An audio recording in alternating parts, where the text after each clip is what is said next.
Alrighty, so to recap. You guys have been traveling through the Yavok hive. And some pretty intense fighting. And you had just come across, it's like maybe the final chamber. There was some extra large Yavok floating in some sort of a fluid behind a glass wall with 5 dress-wearing versions of the Yavok in attendance to her. Jolly had Kato had tried to throw a spear, and I think Watts had thrown up a force wall, blocking the passage, just as the Yavok in the fluid had pointed at you and I believe commanded you to halt, or she said something. I forget what. Yeah, she's just like, halt, who goes there, kind of thing. I was like, and then Jolly threw a spear. Said, wait!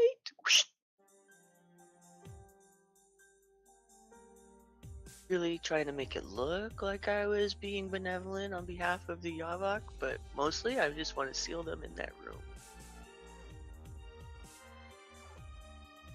Can't hurt either way, right? Right? That's a win-win right there. And when you throw up the wall, these two will come up and start pushing and prodding on it. What is everyone else doing? I picked up my spear, I think. That's what I was doing. Yep, you can go up and pick up your spear. How about everyone else? I think I was looking around. I was going to go check out the orb in the room to the left. See what else I can learn from that. But I will stay where I am. Would I have heard the halt? Did the Yavok say that pretty dang loud?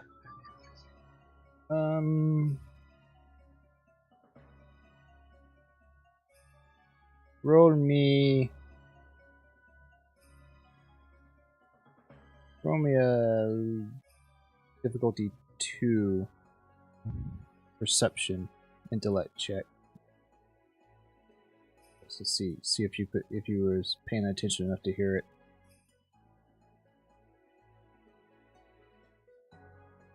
The voice did seem to be amplified somehow. Yes. Barely, I guess. Yep, you heard it. Okay, well, I will stop where. Well, I'll turn in that direction and maybe go to the corner.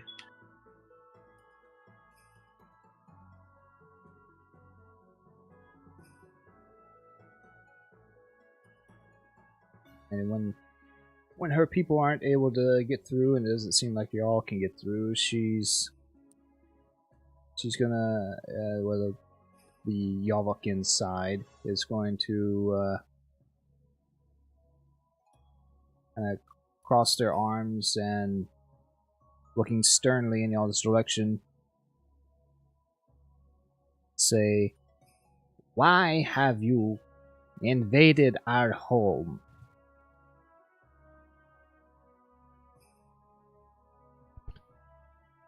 This. You cut out. Don't repeat that. Yeah, all I heard was theirs. Because you invaded theirs. Right? Psst, he ate theirs. I'll walk over to the edge here and start gnawing on the corner. I'll help him. Look like Except I'm just gnawing on smashing the my corner. face against it because I don't have a mouth.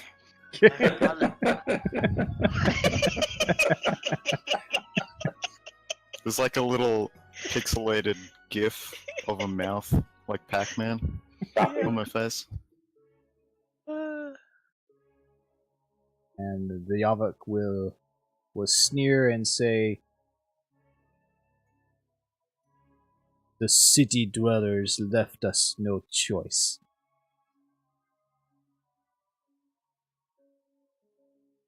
Go on. They have angered the ruins and forced Do you us mean the from our... Jade Colossus? Yes. The holy relic has been angered, and they have forced us from our normal feeding lands.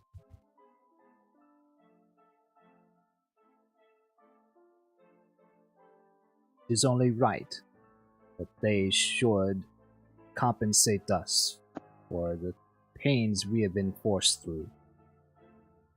How do you know it was them? They scurry through the holy relic like ants, That is no proof. poking and prodding where none should.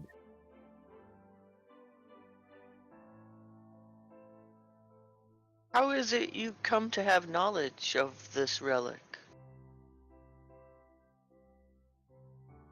And it kind of turns, floats sideways in its chamber, and you see that connected to its back and spine in several locations are several cords and tubes that go into the wall. Hmm. The holy relic has chosen me and the Yovok. It's like hooked up to the Jade Colossus. Looks like it. It's weird.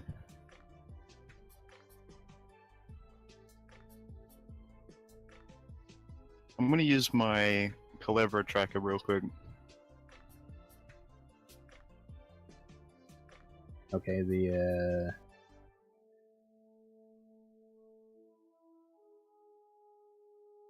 Look for the hunter killer. you get a reading that it's pretty much you don't get a sense of up or down, but it's pinging. Like this is the area.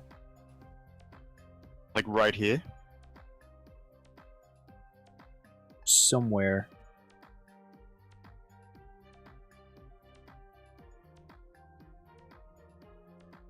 In what direction? You're not really getting a direction anymore. It's just you have arrived at your destination.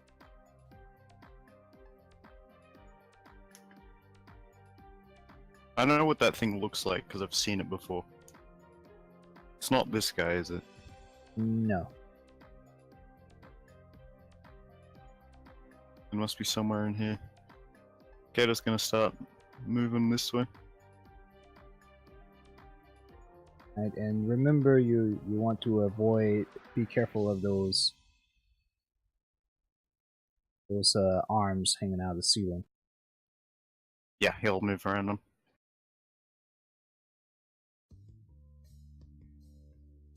I ping that to Corbin as well. How long does that force wall last? Did you? 1 hour. Did you? 1 hour? Yeah. It would have been in the description unless you deleted it already.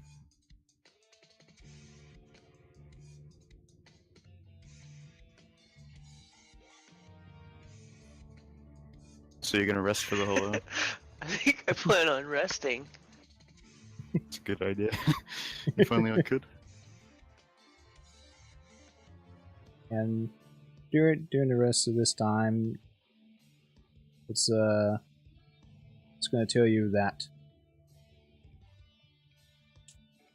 when you asked about how it knows about the relic, it's going to tell you that many years ago, it was the same as the other Yavok. One of the first of its kind to travel to this region and enter into the Colossus. And during its explorations, it was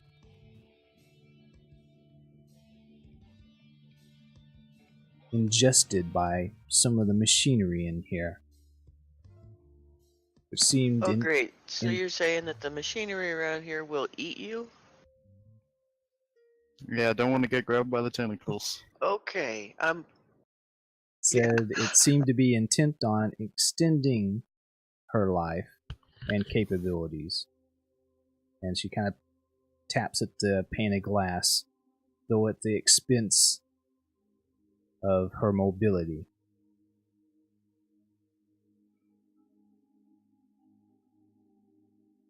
So you can't get out of there? But you are somehow connected to the entire Colossus? She kind of shrugs. Can I do the Numenera check or anything on this whole situation? See if Wizards. Yeah, what are you trying to deduce? like if this Yavok has been deceived, if the relationship kind of that she's saying she has with the Colossus is what she thinks it is.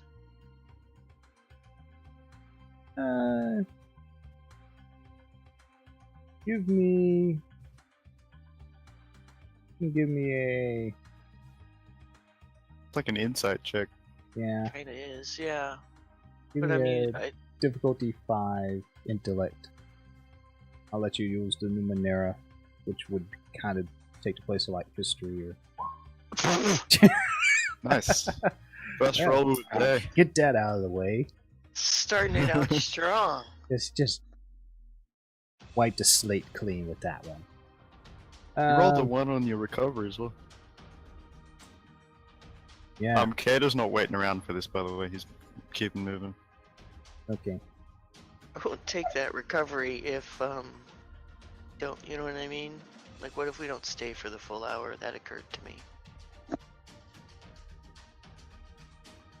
And it's going to say that the holy relic has indeed held it captive these many years, but has granted it insights and knowledge above the rest of its kind, and that has allowed it to teach her kindred in the hopes of raising them up from the lowly abhuman status that they currently hold in the eyes of the rest of the world. I want to say, well, maybe there's some kind of agreement we can come to between the abhuman Yavok and the people that live in the town around the Colossus. We were sent here to figure out a way that you could coexist.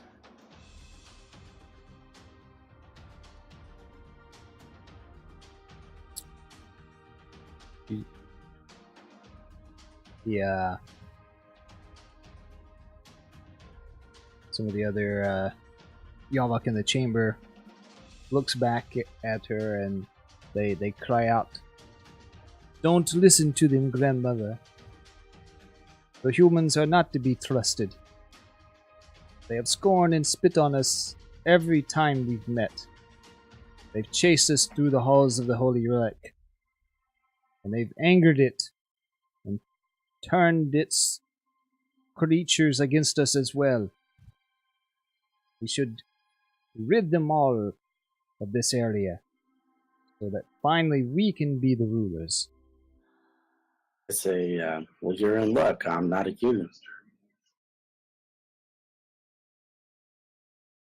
And neither is my metal friend, so we are very good negotiators. I think we're 60% non-human in this party. They just sneer and point, yell out, and chant lies and deceivers. Have fun in your box, guys. What's in this room? Did we find out what we need to find for the council? Yes, we needed to find out why they were attacking. And now we know why. Yep. And So we could actually just get out of here. that room seems to be empty, Kato. It Nothing at all? ends in a passageway that is completely dark. I have dark vision. It seems to, it's like malfunctioning. Like all these other rooms had kind of lit up when you walk into them, and that one doesn't at all, and it just goes to extreme darkness.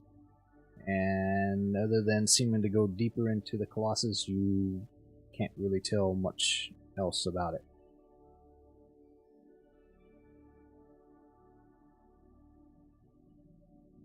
I want to talk to the Mother Yase. Mother Yavak, you must understand that we are just a small portion of the people that have been sent out to find out what's going on with the abhumans. You face extinction if your people don't stop being aggressive in the town. I hope that you can see that it's for your benefit and safety to treat with the humans instead of being hostile towards them. Kinda strokes her chin and gives kind of a partial nod. It has been my desire to raise my people, and I would prefer to have no dealings with the humans, but that has not proven possible. They must be willing to hold counsel and give proof that they are not behind what is going on in the Holy Relic. We have news of some of the goings on inside the Holy Relic. Maybe we could fill in some details for you. That would be acceptable. We want them to pledge that they will be working to end the strife that is going on in the Holy Relic, to put in plans to limit the incursions into the relic and vow to protect it. Well, I can vouch for some of that right now. Me and my companions here are actually on our way to find out what is going on inside the relic. We have news of a robotic presence within that is disrupting the natural order of things. Also, they have limited the people that can come in and out of the relic by way of a permit. You have to go and apply for a permit from the council. And as far as protecting the relic, they have posted guards. I can talk to them about permanently instituting all these things on your behalf.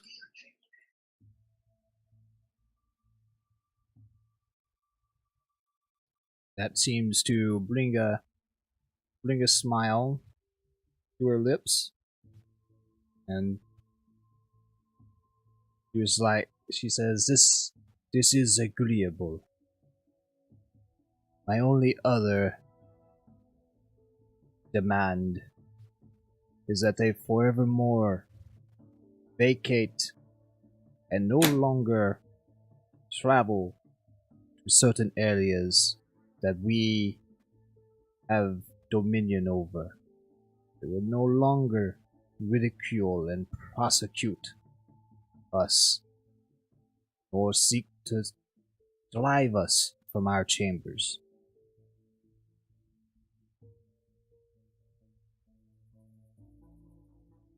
And That sounds fine.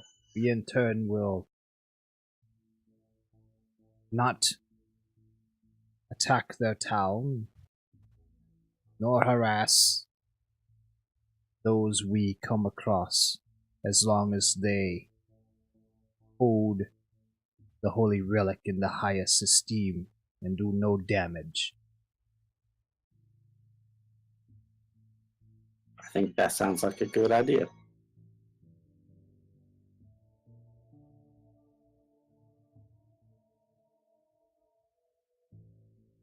Then you have my permission to leave peacefully. Thank you. Also, we will be exploring the relic to make sure that nothing interferes anymore.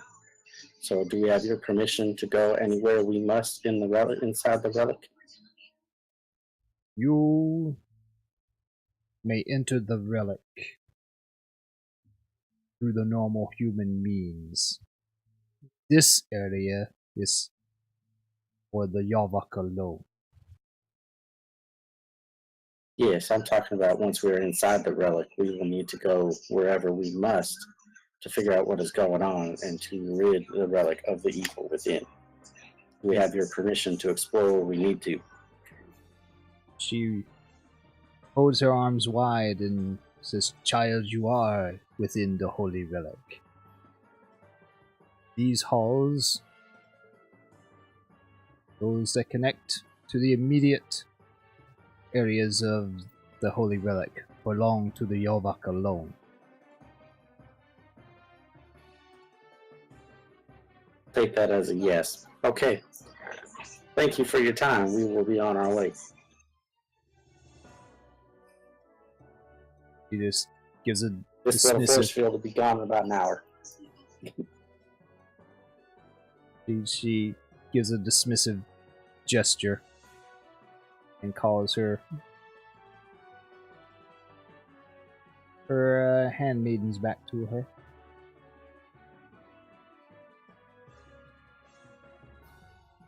Okay, what's the rest of your go on?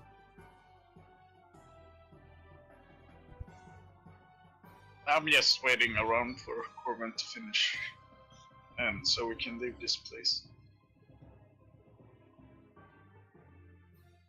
And Kato, that hallway ends in a room that's just piled full of trash and refuse, and it has this passageway that goes off a few feet and ends in a collapse hallway.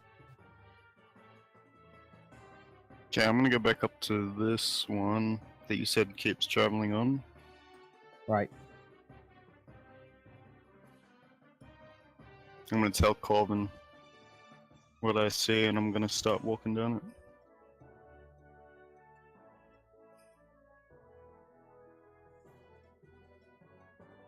It's pitch black. I can see in it. Night vision. You'll see nothing but a hallway that extends on and on.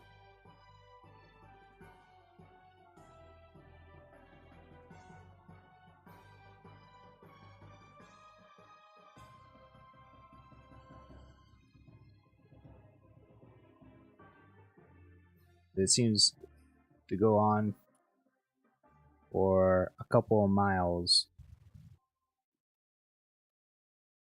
One way.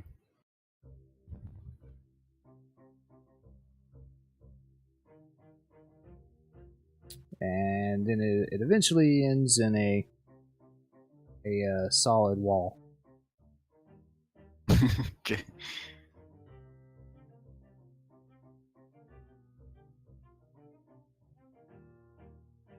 Say, Kato, we have struck a bargain with these people. We could leave here in peace and go back to the council and get our permit to go inside the J Colossus. A bargain. Yeah. They are imprisoned by our wall. Yeah, not for long. But it's more of a bargain between them and the city, not really with us, except we can go where we please. As long as we stay out of here.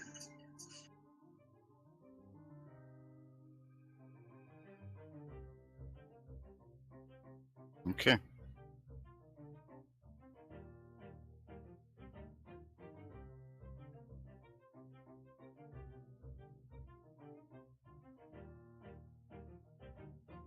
Okay, what are you tired pilgrims up to now?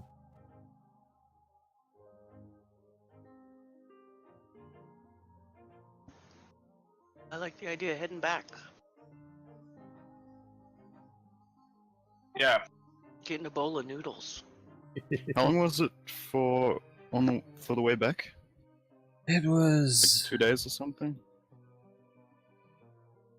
I think it was a Was it couple like hours. 2 hours? I think it was like 2 hours. It wasn't a full Okay. day. Yeah, let me check the notes.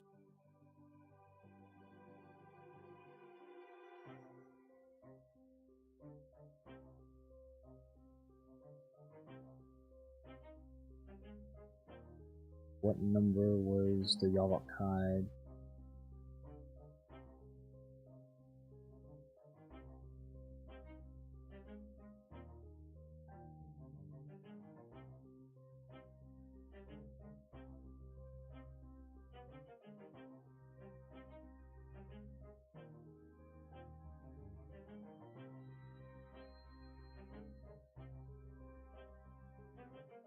Yeah, it was like a couple hour trip. And what time of day is it? I believe it was because y'all set out in the morning. So it should be noonish or time in early afternoon by now. Okay.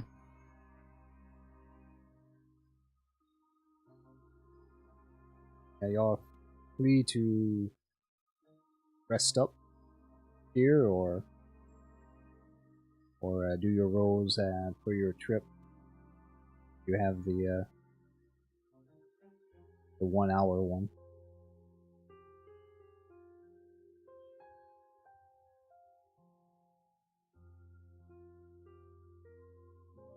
I only have the 10-hour one, so I will rest. Yeah, me too. Get back.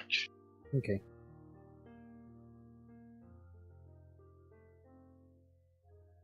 I keep clicking on Ballarat but not dragging you guys over. It's been a long night.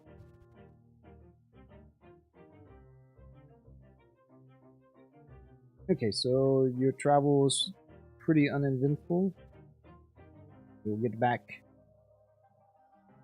into town by way of this road up here by the Quats. You would know it's the prison.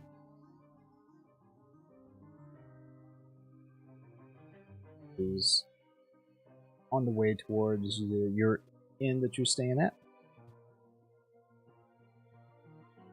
Should we head for a council right away?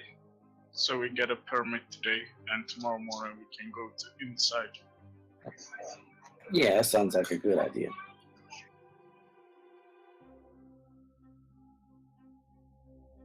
Okay. Should we stop by the place first and get our thingo? Did you what? You kind of cut out. Our entry permit.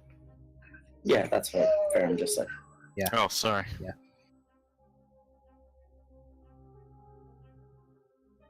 That would be the Jade Citadel.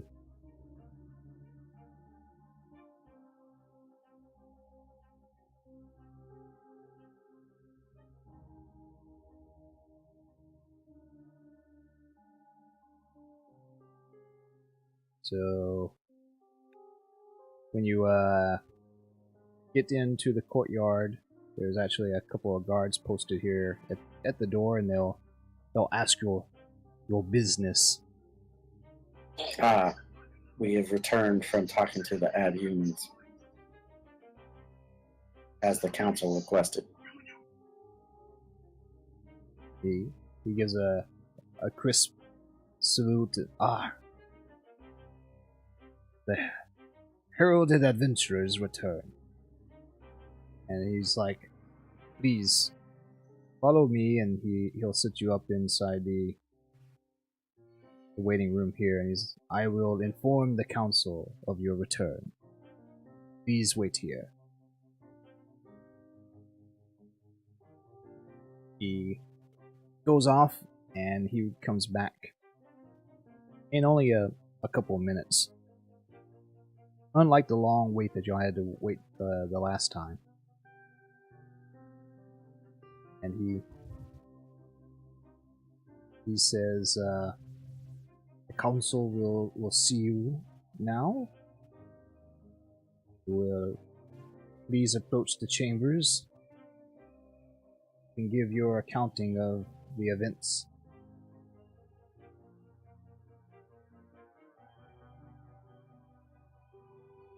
And when you enter, it's similar to the way you saw before, minus the crowd and the bleachers. You got the guards ringing the perimeter and 3 people sitting up on the platform on their chairs. They say, greetings, council. They give a slight nod of the head and says, we see you've returned safe. What did you find in the Yavok hive? Well, we talked to the mother of the Yavok, who has actually become a part of the Jade Colossus, and she is trying to teach her Yavok to be more than what they are, which is admirable. I'm sure you would agree. And we have come to an agreement that if you maintain security around the Jade Colossus and keep with the permits and be respectable to the Jade Colossus, and I repeat everything else that she said. I left anything out. Let's put that in. And they will leave your people alone if you leave them alone and stay out of their adhuman hive.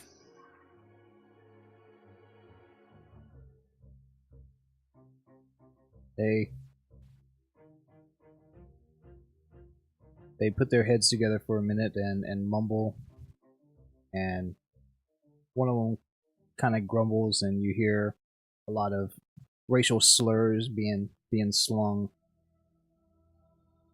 One of the others calms them down and replies that it seems most fair, though there is some concern because they tend to roam in places that we would like to explore. I'm not too sure I'm happy to give them free reign of the Colossus and keep us from potential discoveries. Well, then you're going to continue to have problems with them, and you're going to continue to have people hurt. They've agreed to not harm anyone as long as they are not hostile towards the abhumans, and they will just take them out of the area that they don't belong in.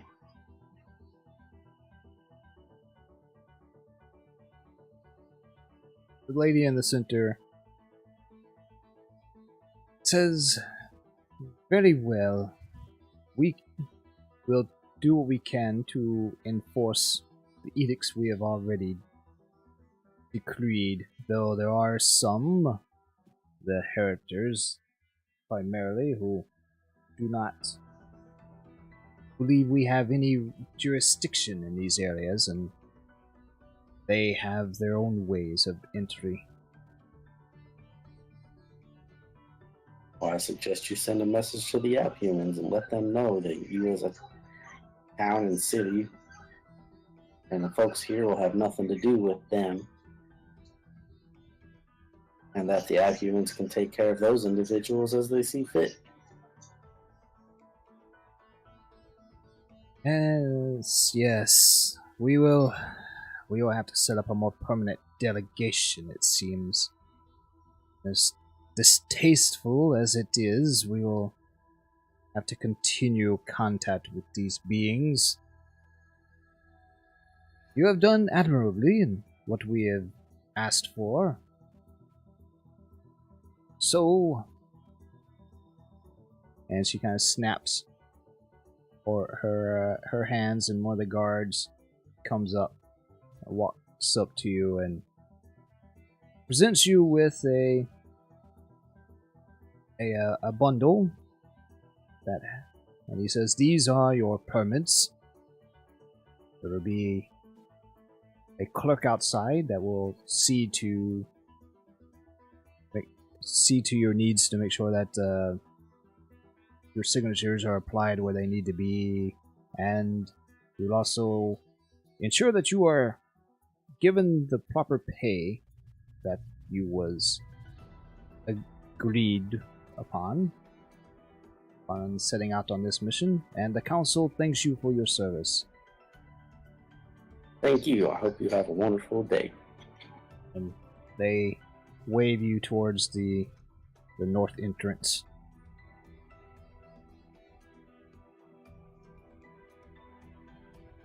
If you look inside the bundle, yeah, you will see a collection My of map is papers. blurry. What was that? Map is blurry. Not sure if that's just me. Yes. Yeah, it works fine for me. Alright, I'll try and reload. You said everything was blurry? Yeah, it's just not loaded in properly.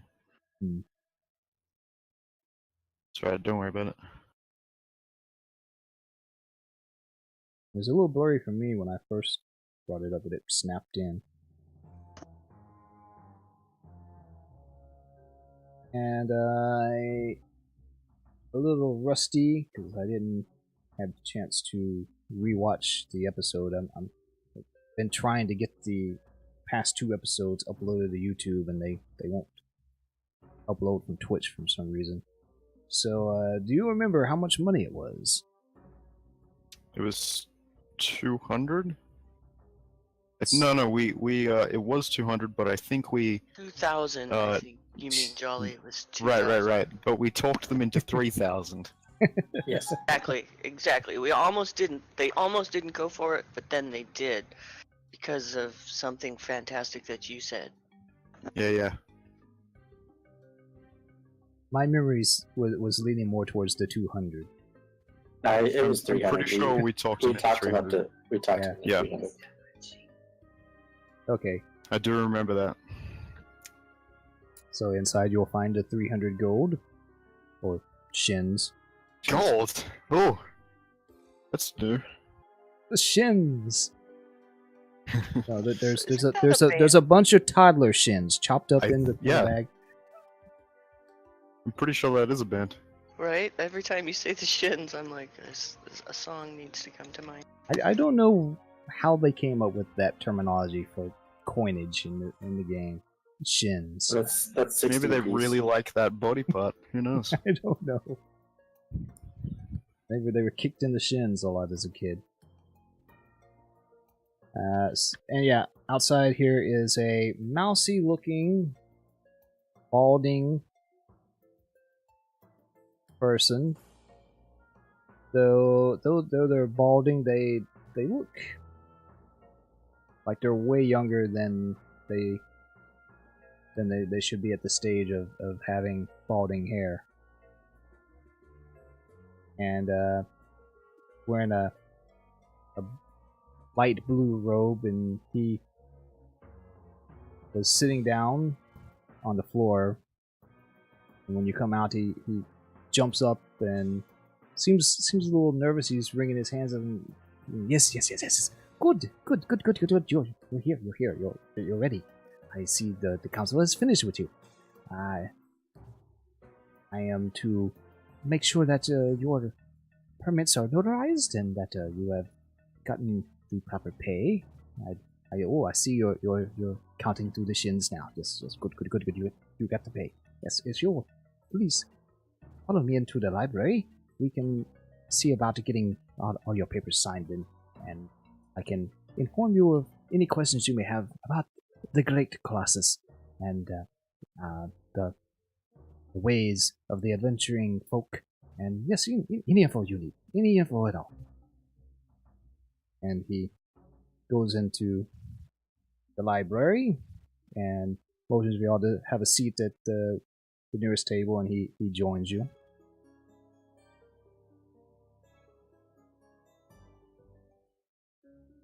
He takes the bundle from you and takes out the piece of the sheets of paper and lays one in front of each of you and provides writing implements. And it's just a one-page piece of paper. It's on very, very elegant crafted paper with like gold filigree borders and very extravagant script detailing that the owner of this paper has been giving exclusive rights by the Salvation Council to enter the Jade Colossus and do explorations for the glory of the city of Ballarat. And he shows you 3 different places for you all to sign. One of them is to say that you have read and agreed to these rights and do not hold the city or the council responsible for any injuries or damages that you incur while exploring the Colossus, as well as any expenses that result from such injuries or damages is for you alone to pay. And that you do promise not to overtly damage or cause theft of any of the relics found inside the Colossus. And there's a description of all the known major relics and another list of agreeable items that can be salvaged and taken for monetary gains out of the Colossus. Is the human abdomens mentioned? No. In what way were you hoping for them to be mentioned? If they were mentioned by not, you can't remove them. Or something like that. No, there's no mentions of the abhumans at all.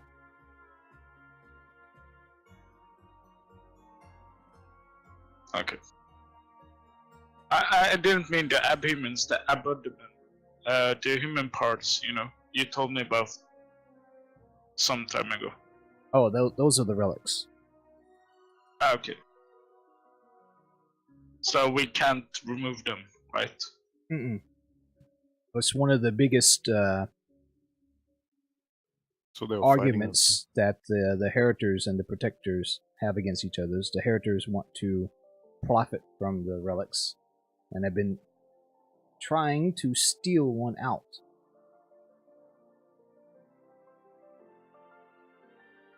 And after he finishes showing all your, he stands back and he's just kind of nervously twitching his fingers and watching patiently for you to sign in the proper areas.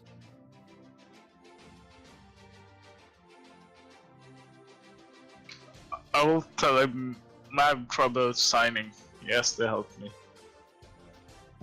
He's like, oh yes, I totally understand, madam. We have many illiterate people that come through here, and I will just happily, if you don't mind me. And he reaches out and lifts up your hand and places a pin in it, and he is like, if you will just follow my movements, and he makes a ragged X in the 3 areas.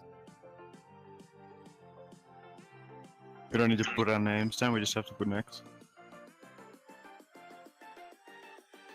He puts an X to show where the marks were, and then he inclines. And what is your name, madam? Farim. And he guides your hand and gives a rough approximation of the spelling of your name.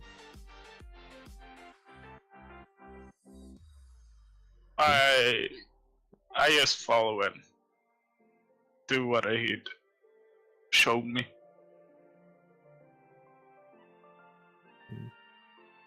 And then he looks at the rest of it and is like, if you would be so kind as to sign with your name,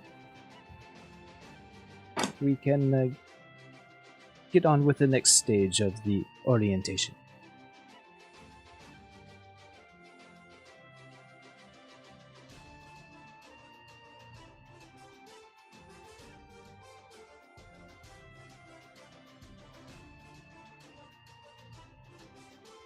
Once you sign, he gathers up the papers from you, and he proceeds to peel off a section of the papers. It's what you didn't see at first was there was actually like 2 layers to the paper.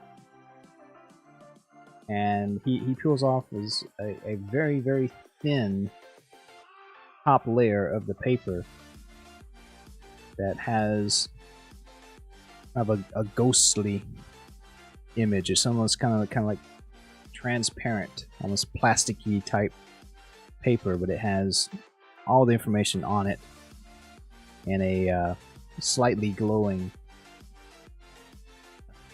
text. He proceeds to bundle up all the copies and puts it in a one of those Indiana Jones hip bags, cargo bags, man bags. And then he sits down and faces you all and says, "Now, is there anything you would like to know about the Great Colossus? Anything I may help you in your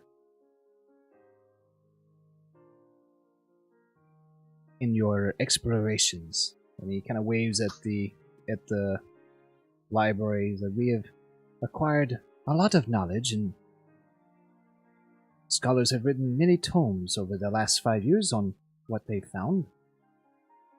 You have maps? He nods and indeed there are many maps. There is one main map that we do provide for a small fee of 1 shin of the main route that the very first explorers of the Colossus took. To find the first relic. It's a pilgrimage of sorts.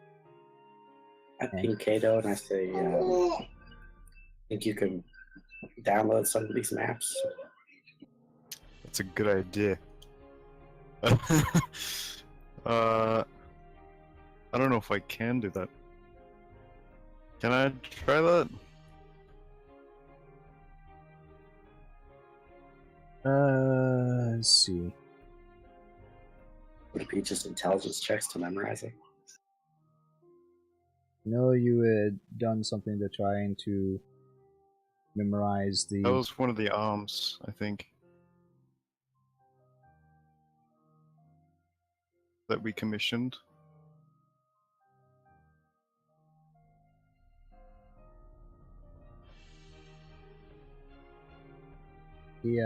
He does provide you, when you give him the 1 shin,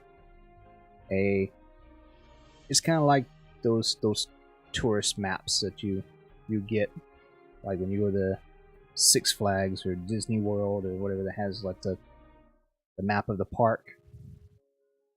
Oh yeah. that details a winding path through the Colossus from the place that you guys tried to enter. You were stopped and told that you had to have a permit that winds its way around, and see, I can do this. Go to players. Basically has this on it.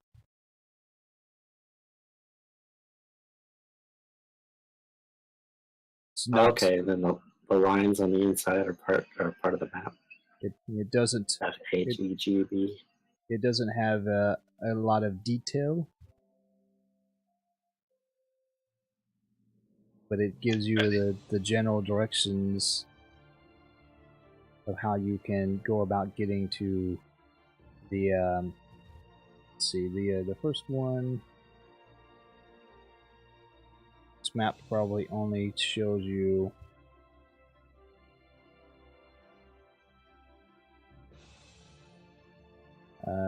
see that this one goes from B, E, and F.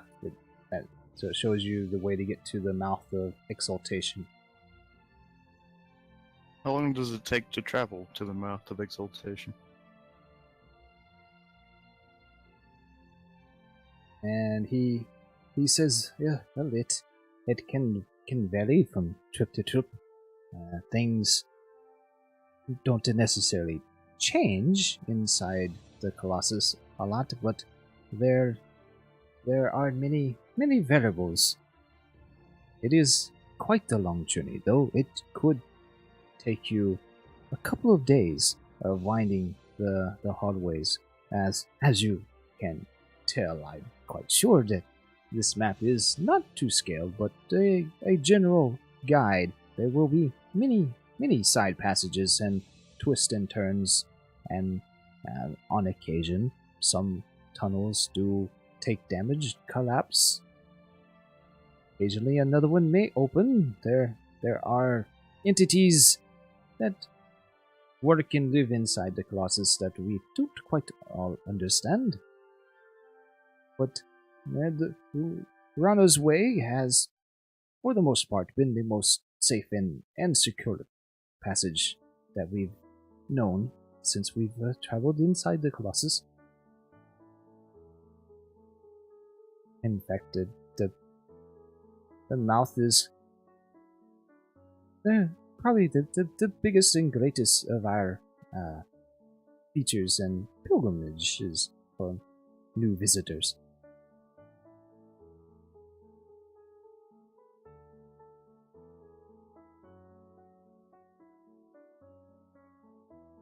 Okay. And what more can you tell us about the relics? Well,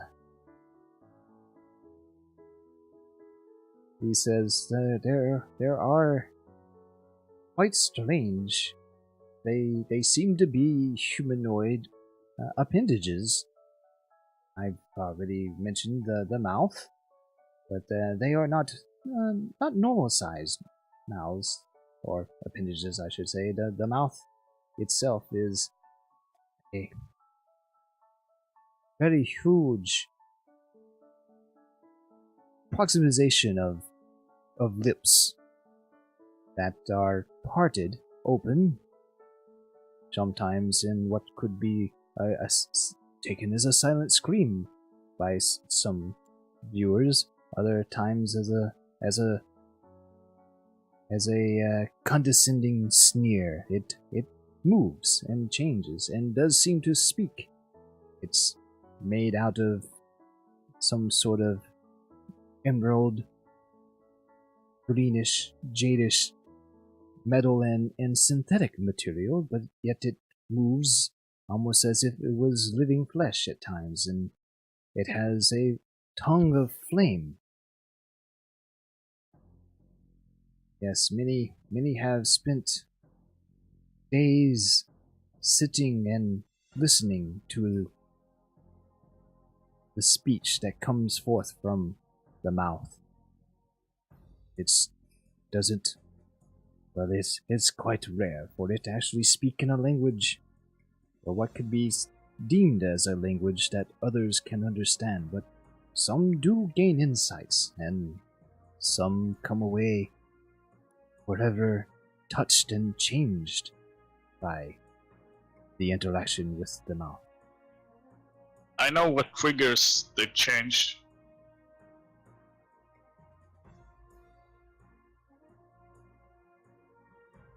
He looks at you and says, "Oh, so you have had dealings with the mouth already, then?" No, but I just know what triggers it.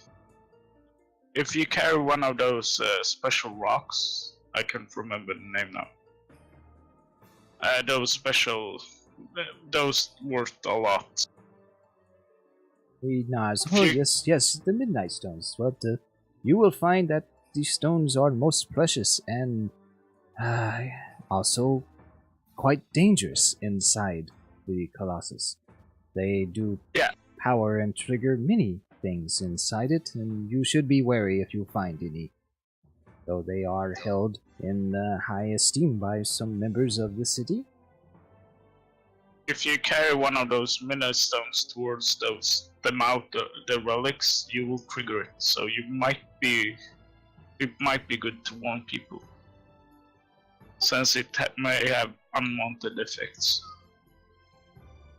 Yes. We were going to get to that later.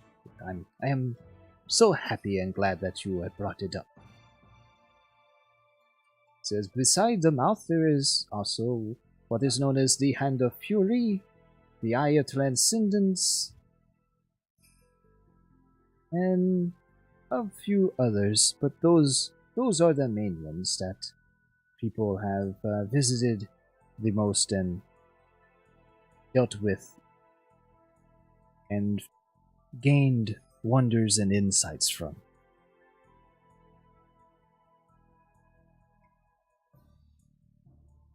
It says that other than that map that I have given you there are other ways in and around the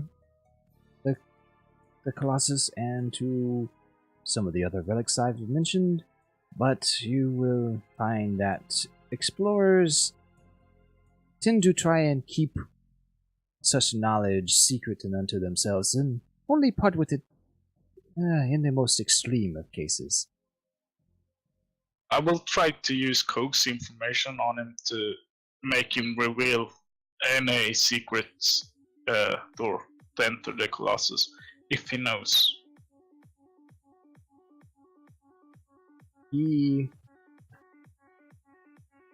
states that I myself don't ever go inside the place. I have way too much fun and too little time to travel far from these books, but you could find it anytime. There will be people here inside the library making use of its services who do have extensive knowledge of and probably hold dear some secret maps of the locations. And he's like, I know the Heritors have boasted many times they have secret ways in and out and around the Colossus.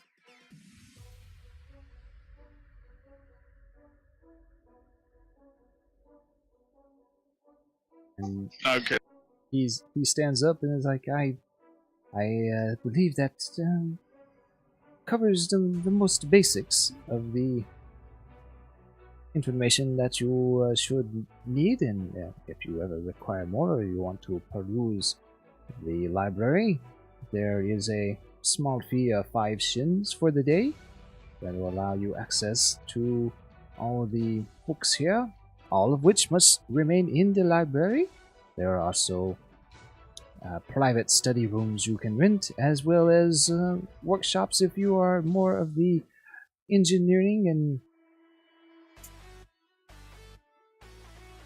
and research based individual. You can What do people engineer here? well, people try to engineer ways of interacting with, say, the study of the Midnight Stones and how to create ciphers from many of the strange things that have been recovered out of the Colossus. Do you have any ciphers here? No, we don't deal in that. We do study, and as I say, we rent out spaces for people to do their own research under very strict and supervised conditions. I assure you, you won't see any explosions here.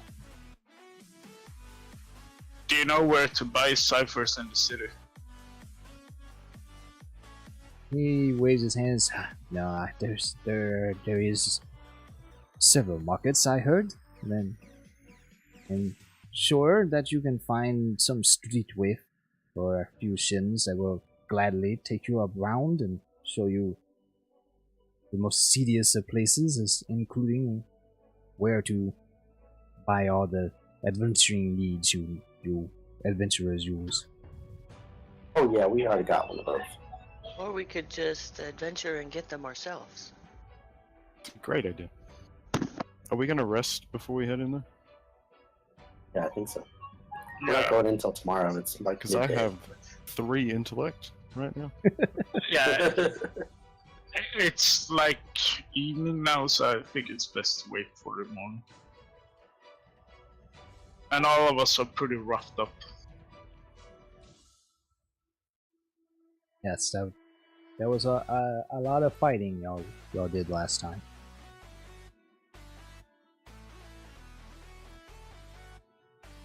Yeah, we're doing our fair share. Can we go get some noodles now?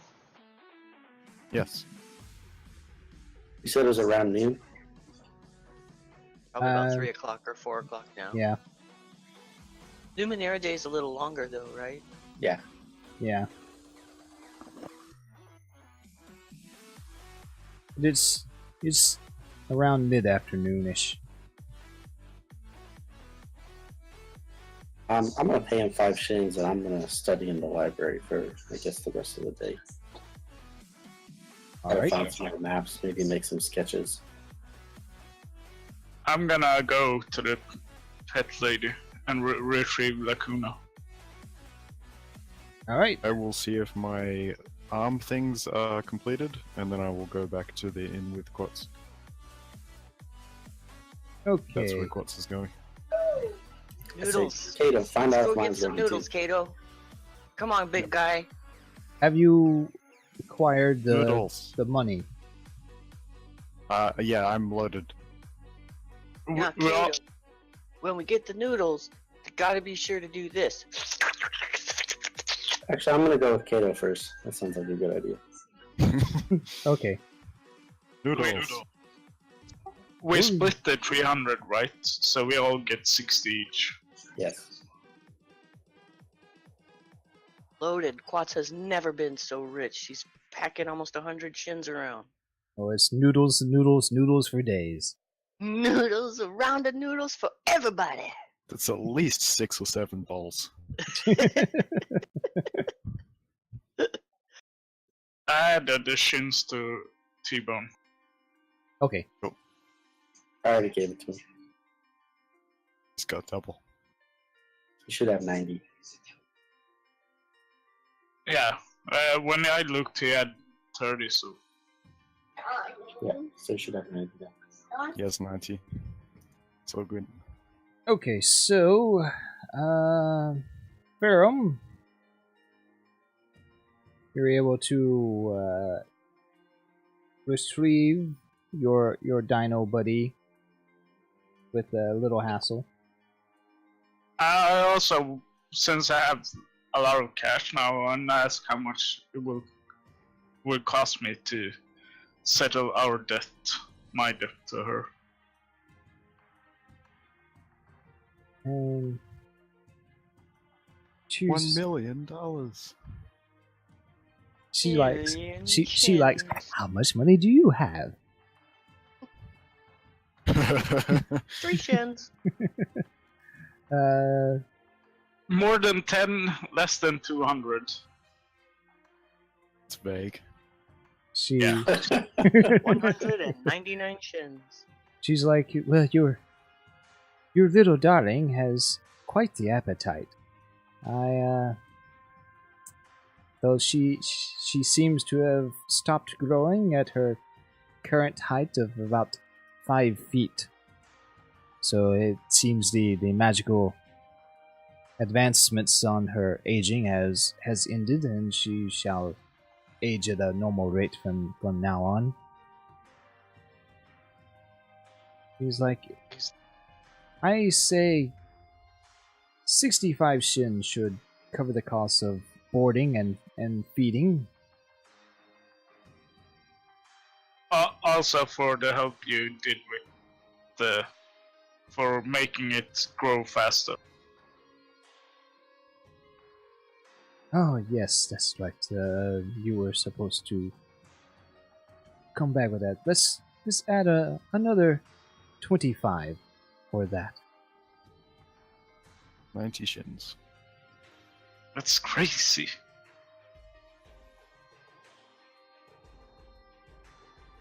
So there's no way to lower the price for, since you wanted to study it and now you had the chance to do it while you watched her. It is quite the find. And give me a difficulty 3 persuasion check.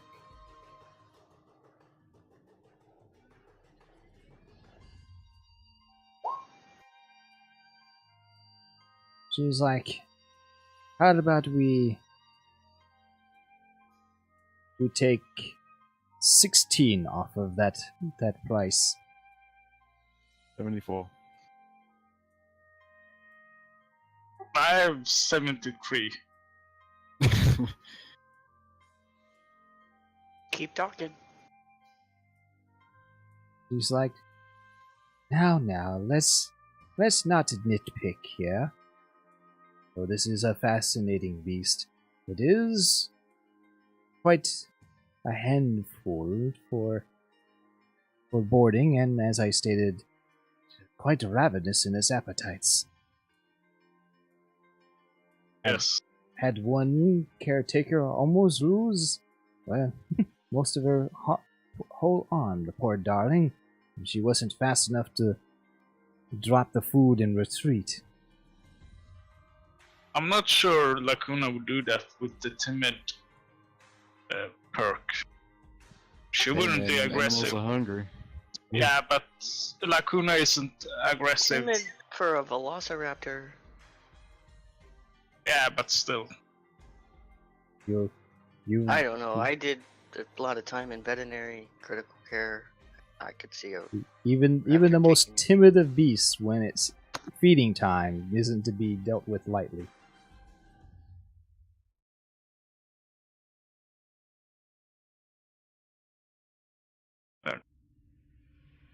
Well, you said 74. I give you 70 now, and I will give you the other 4 another time.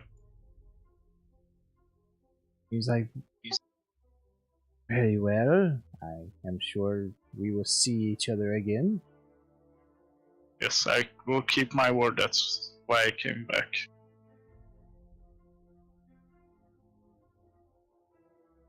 And the rest of you are going to...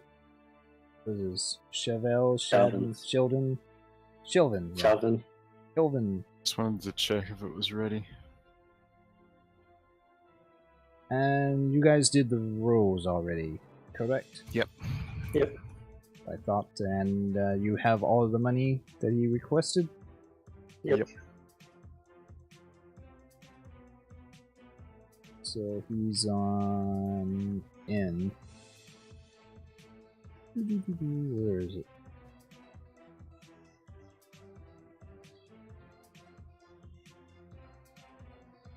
Yep, you enter, and he's actually putting the finishing touches on your arms, Kato.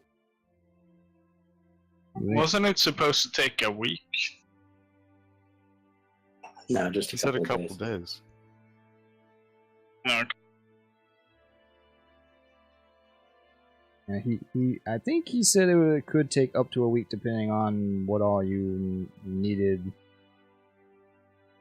And you provided an arm for him. You provided something for him to work I with. provided like a reference. And he looks up when he hears the door open. He has one of those little bells, and he claps his hands together and you've returned. Yeah, we're both back. See how progress is going. It's like the progress has gone quite well, actually. Between my work and the help of Band on, and he nods towards you, Corvin, on your project as well. We were able to expedite things a bit, and he waves his hand, and as you'll see, we have pretty much completed. There are still some small touches, but I believe, especially in regards to your arms, Mr. Robot Man, we shall be able to install them and do any finishing touches in the coming days if complications arise. He says, first for the simple matters, and he beckons you over, Corvin. Band has been so kind as to leave your project here, and he opens up a cabinet underneath the counter he's working on and brings up a small box and lays it on and opens up the lid, and I believe you will see in here everything that you have requested. And refresh me my memory on what it is that you had required of his services. He was doing the poison rounds, and then Ban was doing the armor piercing rounds.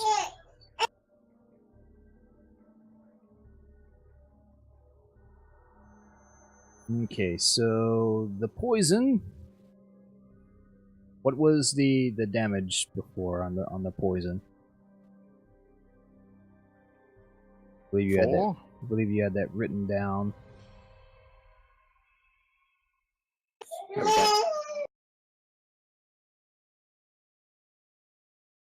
Yeah.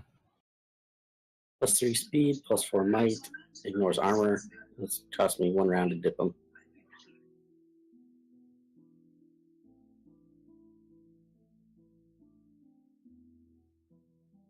Okay, so he picks up one of the rounds and shows it that it's slightly larger for it'll still fit in the chamber. It's little longer, and it seems to have a semi-transparent synthetic tip with a shiny metal point on. So there's like some sort of sharpened metal point that goes into a clear container, which you can see the liquid in, and then the normal round. Cool. He says the process of imbuing it in here, and maybe it's just the state of the poison itself. We've had to synthesize it for the production of future rounds. Not the poison you had wouldn't have lasted for the type of production I'm sure that you would require. And this synthesis came out not quite as potent as the original. So what you have ended up with is a +1 to speed damage, but the entire +4 to the might damage.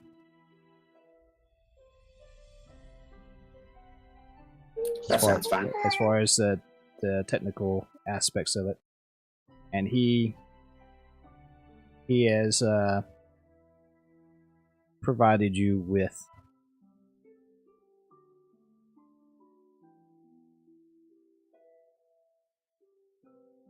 close to 90 or so rounds of the poison ones. And he's like, I have included in this casing the schematics for the production of more rounds, as well as the formula for the synthesis of the liquid, aka poison.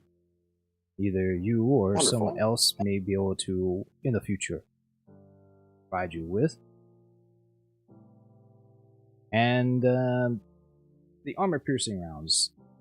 What was discussed for the specifics of that? Just that they do a lot of damage and go through armor. I think it was a more testing process to figure out. I don't Just think more- we Yeah, talked we didn't about really that. talk much about it. Okay, and so he brings out another round that's inside the case. These were created by Master Band, and it's the same size. Again, it fits snugly into the chamber of your revolver. It's slightly the tip is the bullet itself is far shorter than even your normal bullets, but there's more casing for the powder or whatever it is that you want to deem for flavor how the bullet is projected. But the bullet itself, it's basically hollow point. And actually, have you seen those rounds called the Rest in Peace? No. Oh, okay. Hold on. Let me see if I can bring this up.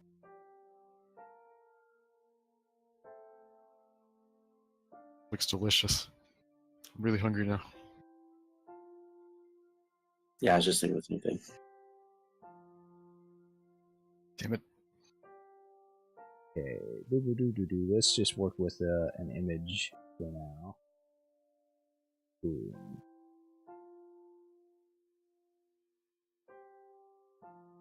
So here, so the stream can see it, and I'll post this in chat. In roll 20.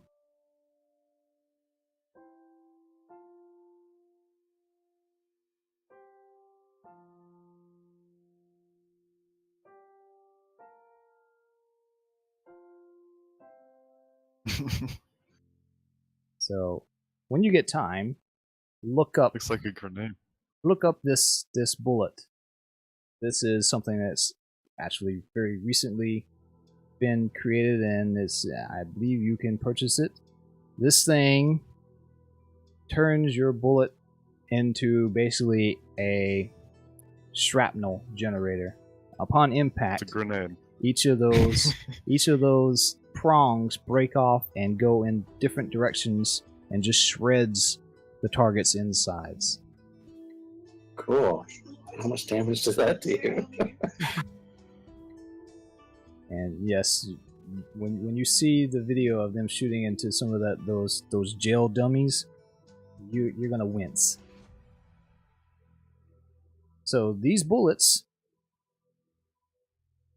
will ignore armor, and those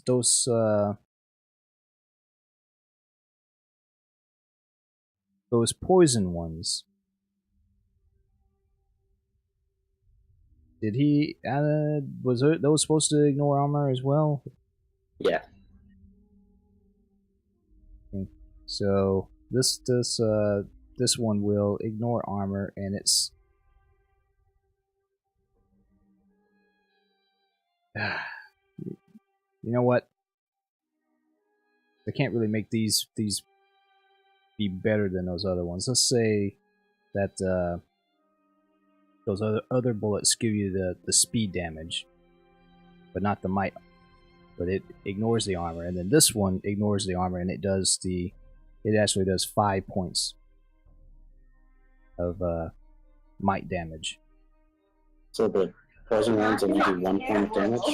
Now the poison ones are going to speed go do 3 speed damage, Or 3 speed. but not the 4 might, because otherwise the armor piercing ones just won't really seem as good if I just give it like 4 points of might damage.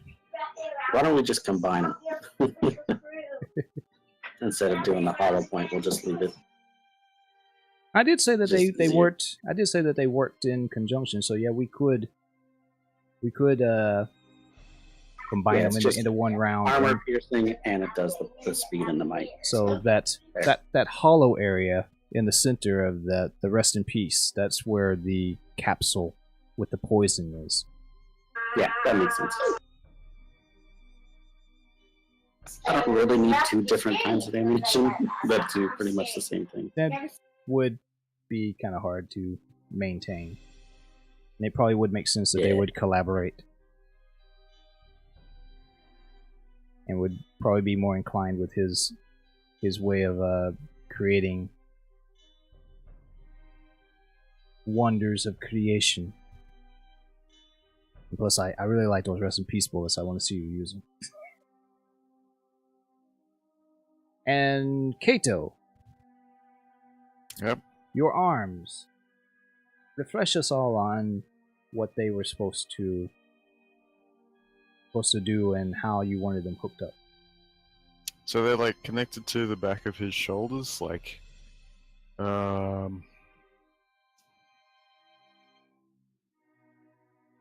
don't know what an example of that would be. But they're basically just like assistant arms. They're not really too good at like swinging shit around. They're just more like for using their effects, and that's basically it. And one of them had that memory lens, and the other one had a tracer. And I sent you that before.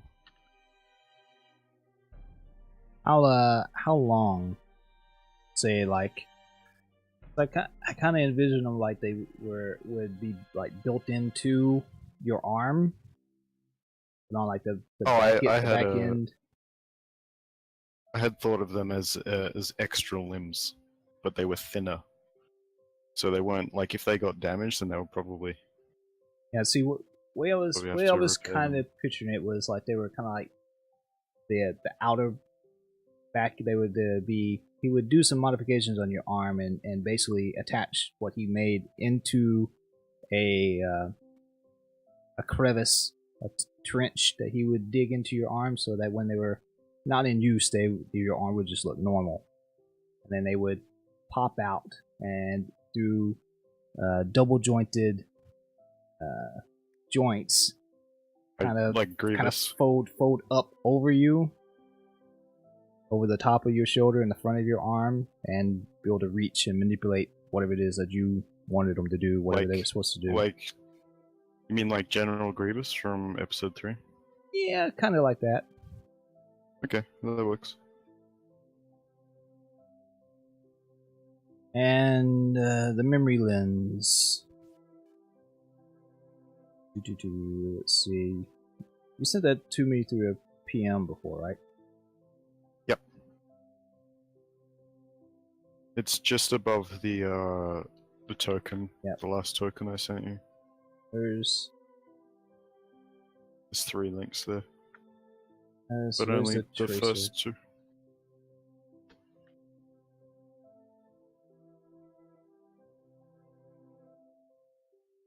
Yeah, so you have one of those arms which has that tracer. We'll just go with the exact wording for it.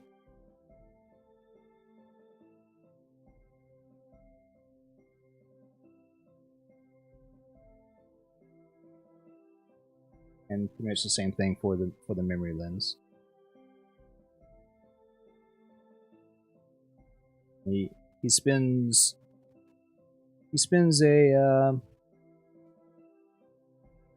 about 3 hours with you. He has to make some, especially considering how. That's why I asked you how big they want to be, because I kind of like envision like almost your whole arm, because you kind of want it to reach everywhere. If you Yeah, that wanted was to help the it. idea. That was the idea. So yeah, it's a pretty long process of him taking measurements of your arm, and if Everyone you else can do what they want and if while you that's happening. if I you guess. want to say that he actually like completely takes off your arms, I mean you're a robot and does the modifications that way on his table while you look on and maybe assist him. I say, Kato, you want me to stay? I can handle in myself. case?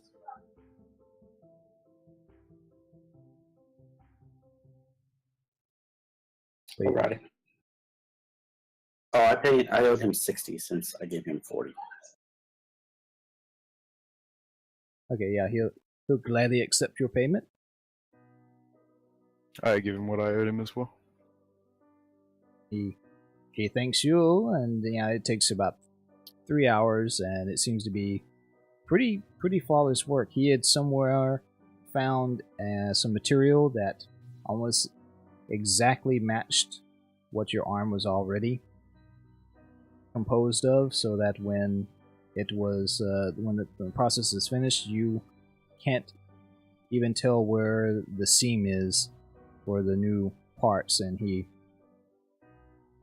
walks you through the process of mentally activating and controlling. And he has you test it out a few times, and you got probably a funny scene of the first couple of times of them flailing about and almost whacking him in the head and knocking stuff off of the counter until you get the things under control, and then very quickly you're quite adept at manipulating them as if they were always a part of you. Okay. And what is the rest of you doing? You hanging out, or you want to go do other things? So you saw the delicious bowl of noodles that Yes, I did. Quats ran over and nommed on. And as she was going in to the inn, her friend who owns the inn, she likes to play a little joke now and again, so she still has that 28-hour cipher. So she went running in and kind of intentionally bonked herself, ran into a wall or something to do a small amount of damage, stub a toe or something. She's like, hi, boop, blink. You're just having too Blinks. much fun with that blinking. That's right. Well, you know, she's just a new little thing that she found is really cool, so she's going to get some noodles with her buddy, and being the mischievous little rascal that she is, she wants to pull a few strings when she goes in there. And do you recall what the innkeeper's name was? Let's see. Uncle.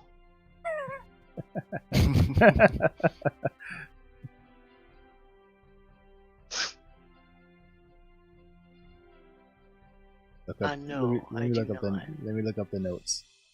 But I can come up with a pet name for him. Uncle Grumpy.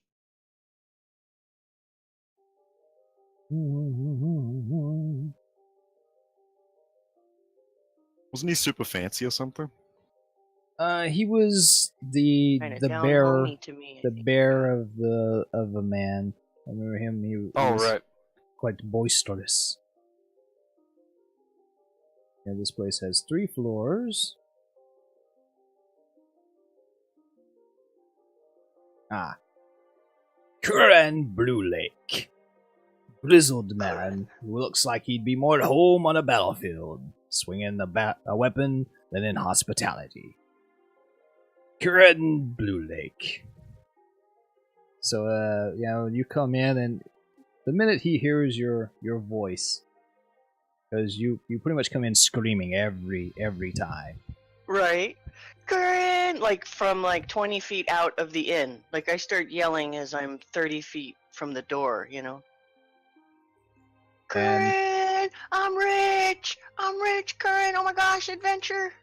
he starts laughing, and he turns around to start to admonish you. My little one, you shouldn't. And then you blink, and he's like, "Holy bajobas!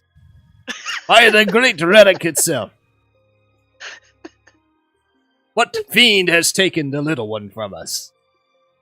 And then he looks behind, and I'm already in the kitchen, like slurping down some noodles somehow. Like, well, that is going to be a problem from here on, I think. And of course, this startles quite a few people also in the inn. And he says, "It's okay, it's okay. It's just our young Quats, up to her usual antics, with a new twist, it seems." And he runs off after you and into the in the kitchen. Now, young Miss Quats, you can't just burst in and start devouring all of my wares, especially after proclaiming your richness. Right, and so with kind of like a noodle still hanging from my lip, I look over with a big smile and give him a wink, and then just kind of run over and give him a big hug, and give him like what would be just a stupid amount of money for a bowl of noodles, like 5 shins or something like that. And then I give him a big kiss and say thank you, and I still got a noodle hanging out of my mouth.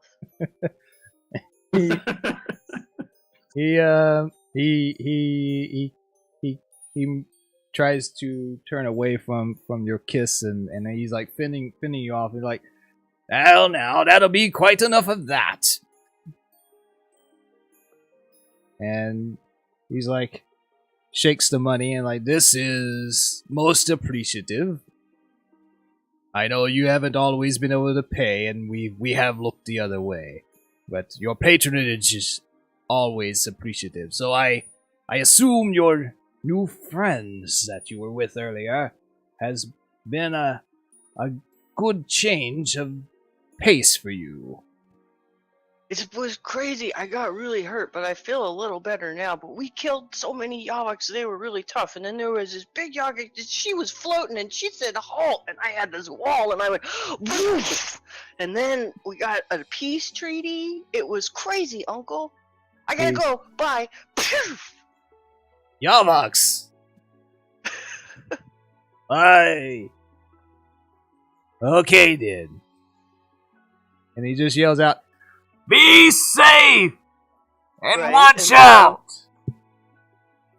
Her pouch flush with shins, and remembering that poor injured Seki that they were trying to take care of after filling her belly with the noodles, Quats runs over to where the Seki was being taken care of to check up on it, and then also with the intention of helping pay for its care. Okay, what about the rest of you? While we'll catch up with her in a minute. I'm pretty sure. The eating and the house of healing will take up some of that time. But what are the rest of you doing in the meantime? I'm just after I was at the pet layer, I just headed back to him and started ringing as well. I will- Might have arrived before Klotz. Yeah, I will assume that you've seen her bust in, and you've already experienced her teleporting, so it's not that big of a deal to you. And yeah, it's Quats is just being Quats. Yeah. Exactly. Being Quatsy. Also, because of my vision, I'm not that impressed by Klotz teleportation.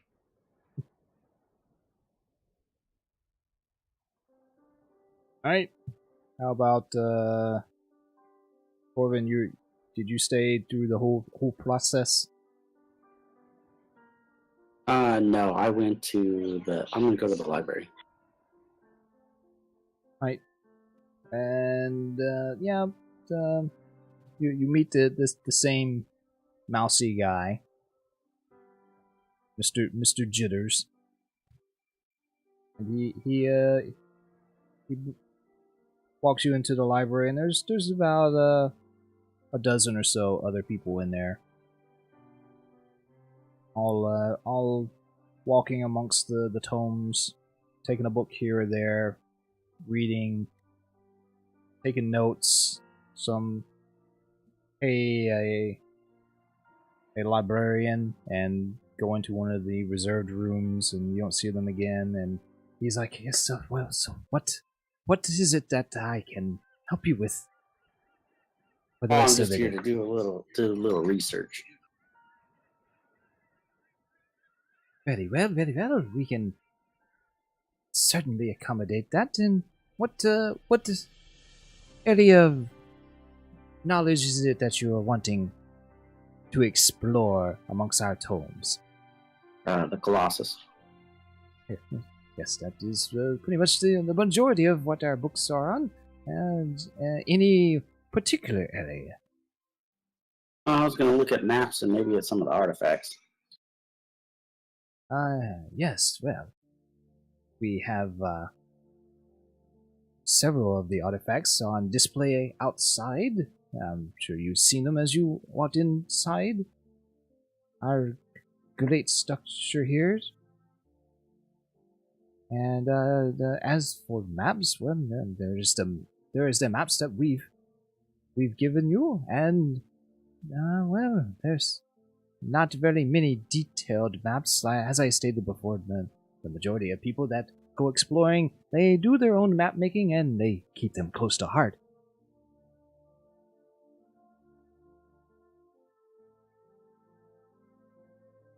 Oh, someone's saying stream off. Not dropping any frames.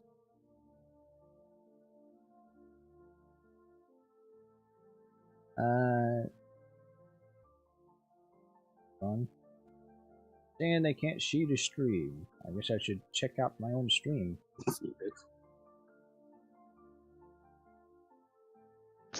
They? Someone's watching? Yeah, there's a There are couple of people watching. So yeah, I'm looking at my dashboard and it's showing the stream for me. They're all here for Buddy, but he's not here. I see myself waving. Yeah, hopefully Buddy will be getting here soon. So maybe you just need to do a refresh. And DJ, yeah, this is kind of like D&D. It's called Numenera. Let me check if I can see it on mine.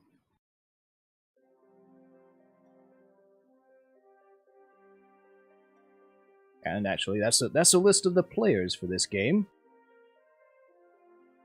Yeah, it's up for me. In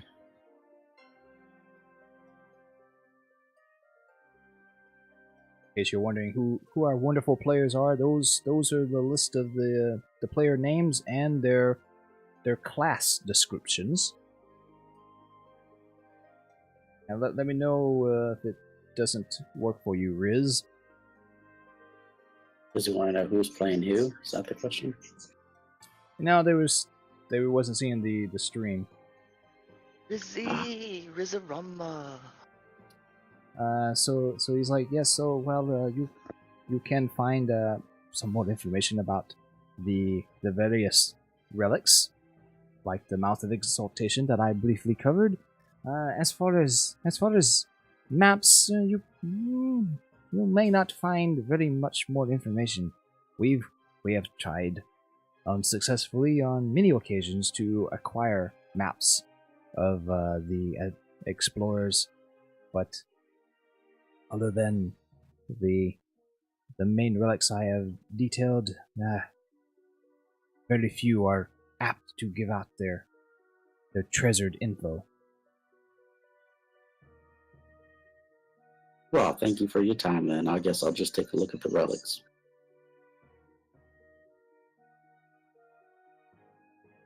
I'll take notes in my own book. Okay. Yeah, and you'll see walking out, and actually I can change the map. Everyone to see.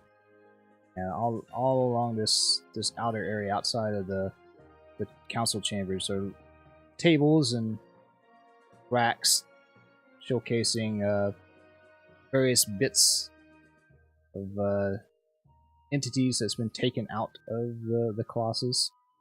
The two big stones at the southern end are actually, and they got plaques on them. They're actually pieces of the Jade Colossus itself from the initial drilling process, the explosions that they did to create a crevice and a tunnel to actually go into the Colossus. And this wasn't really touched on before, but talked in on the plaques. It seems that the Colossus actually has some sort of self-healing properties that they had to make a couple of drillings, a couple of explosions to open a path and keep it open, because it kept trying to close back in on itself until they built a metal archway.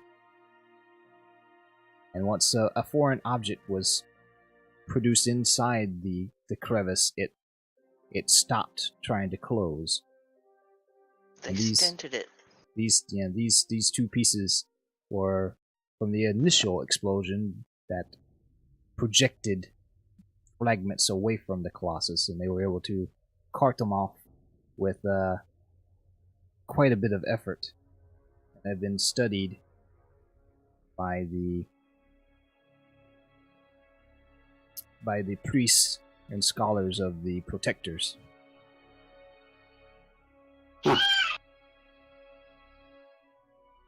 Okay. I will explore and take notes.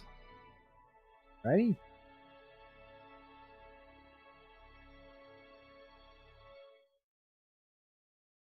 So we'll say that after about 3.5, 4 hours, you all meet back up at the inn.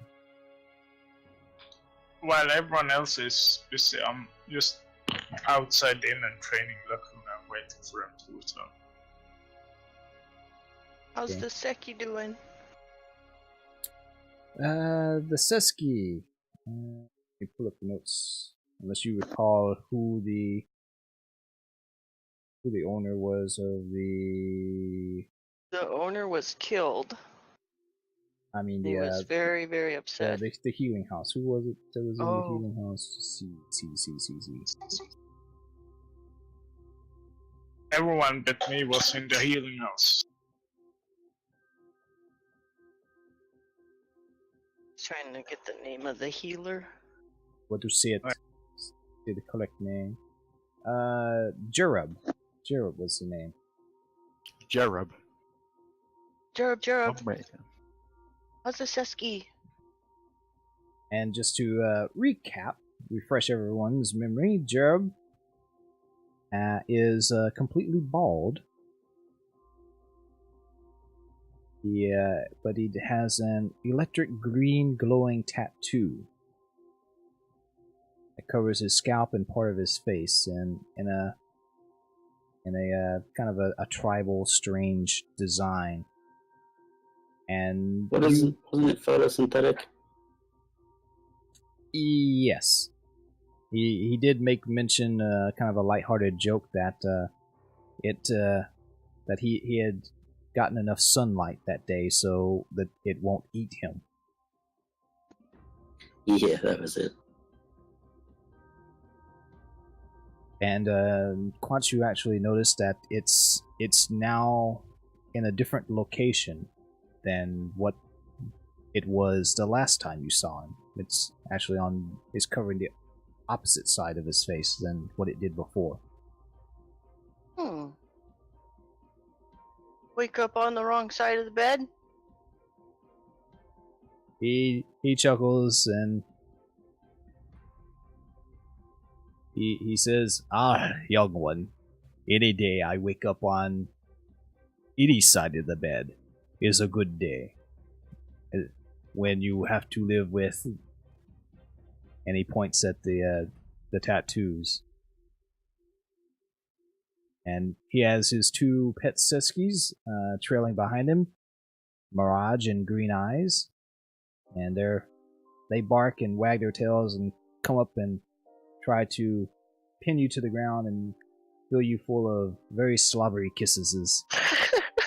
Green Eyes, oh, stop! Get off!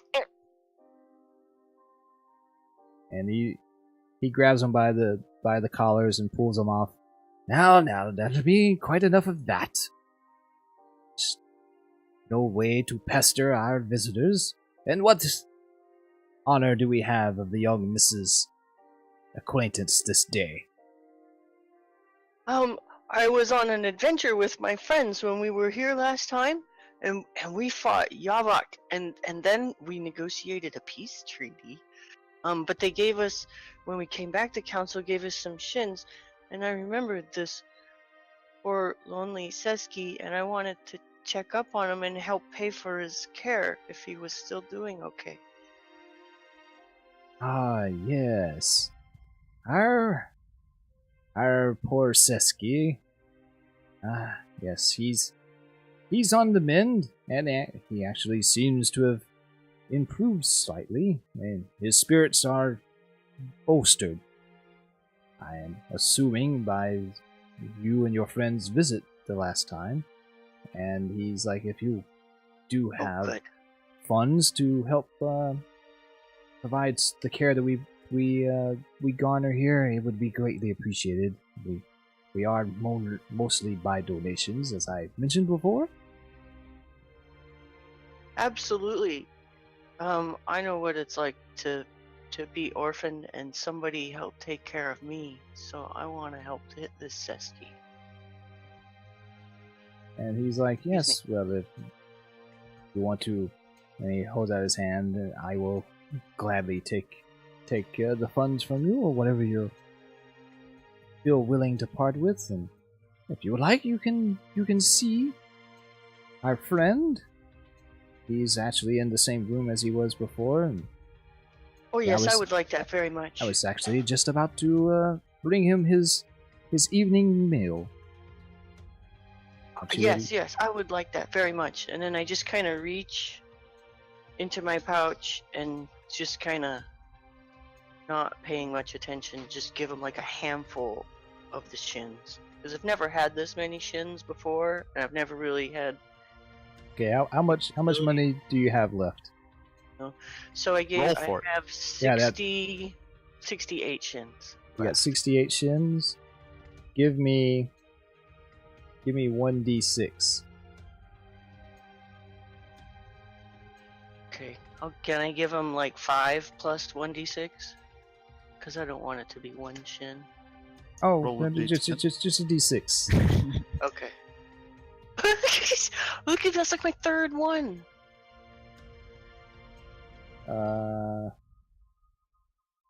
Wait. Did you make a roll? Oh, I did it in. Sorry. No. I was about to say. It was a 1. It was a 1. Now it's a 4.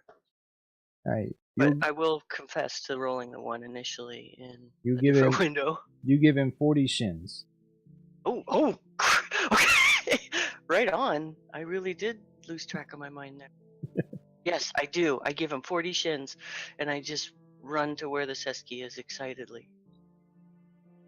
And Corvin, you had mental connections with the beast, and what was the name? And did you tell everyone? I think you told everyone what the beast's name was. Is Corvin I still just there? remember He might be distracted by he's children. studying. Yeah. He might be reading on the throne. Wasn't it light or something like that? I it don't know. I was wasn't listening. it was it was more of an image. I was mainly trying to remember if he told everyone else, but we'll say he didn't for now.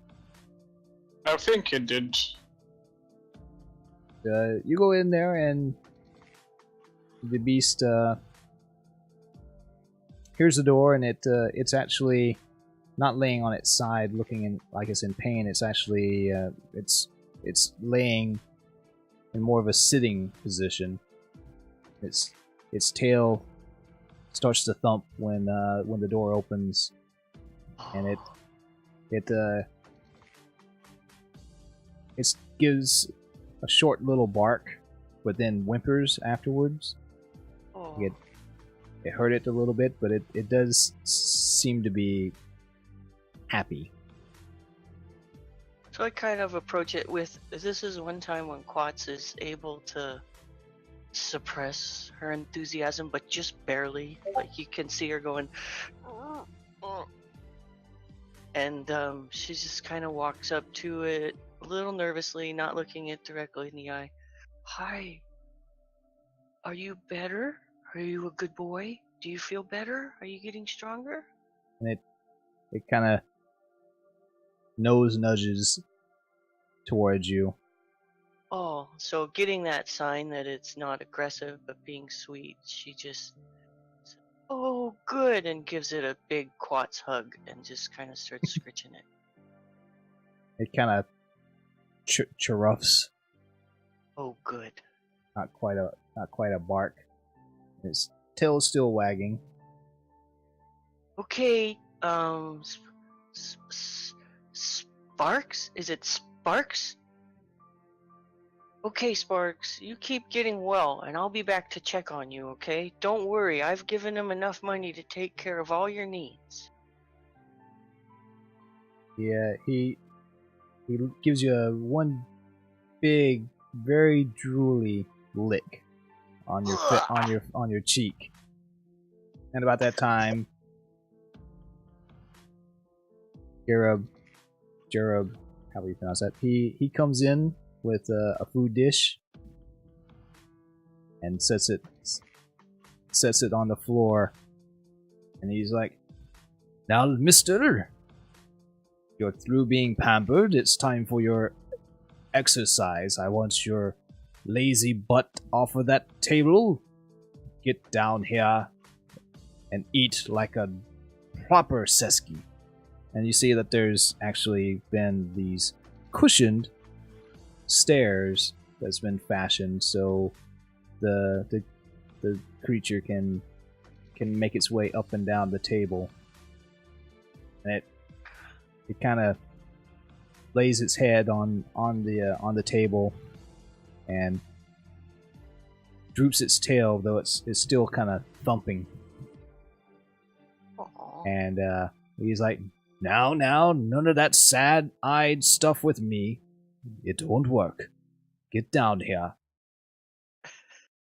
And if you don't, I'll let my pups have your meal, and then you can just go without. Quats is just kind of grinning and watching this whole thing And go down. The Better get down, boy! his Seskis are behind him, and they're jumping and bounding and trying to get past him. He's blocking the doorway. And he's like, as you can see, they're quite hungry. And Sparks on the table gives out a little low rumble, and you growl. And he starts to stand up. It's shaky at first. He's He's quivering, Try to help him. and Jared says, Now, young miss, leave him be." Okay, so I kind of look at him, but I have a little rascally plan in the back of my head. I want to use a little hedge magic if I can to just kind of do a light as a feather thing on Sparks and make him so it's a little easier for him to get up. Yeah, you can lift things. You probably won't be able to lift him, but I'll Okay. allow you to aid him. His shakiness stills a bit. Yeah, like a just like a little light, a little bit of support, just so it's kind of like a cane or a walker for him, So he's like, ugh. He does seem to fully stand up a little easier, and he slowly turns himself around and shakily makes his way down the steps. Actually, at the bottom step, he does trip and kind of roll to the ground, but there's this extra padding, almost like a really fluffy dog bed type thing set up on the floor, and he just kind of into it. And Such a good healer. he just lays on his back for a minute with his belly in the air, wagging his tail at you. I run over and scratch his belly real quick. Can't And help it. He does a little fake nip at you. And he gets back on his feet with some trouble, and he makes his way over and starts to eat. Okay. And I just excitedly go, yay! Oh, good, he's eating. And then I give the healer a hug, and then I pew back out of the healing house towards the inn. Alrighty.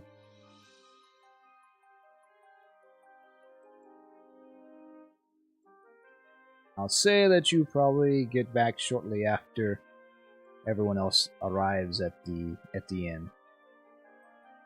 Okay. What does everyone do when they get to the inn? It's pretty late now, right? Yeah, it's either dark or getting dark.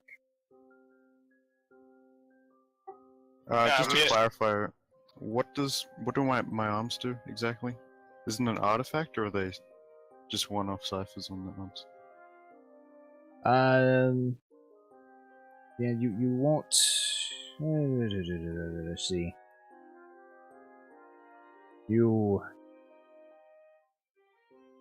for each of the arms, each of the things that you have them, those links that you gave me. Did those links have a? They were ciphers. Yeah, I want to make sure that there were ciphers and not the artifacts. Let's say that they will malfunction and have to be repaired in some manner if you roll a 1 on a d20. Okay. The rest of it is just the text that's associated with those links. And I believe that you wanted them to help you, give you an asset in your repairs. If I need to give up a cipher for that, I will.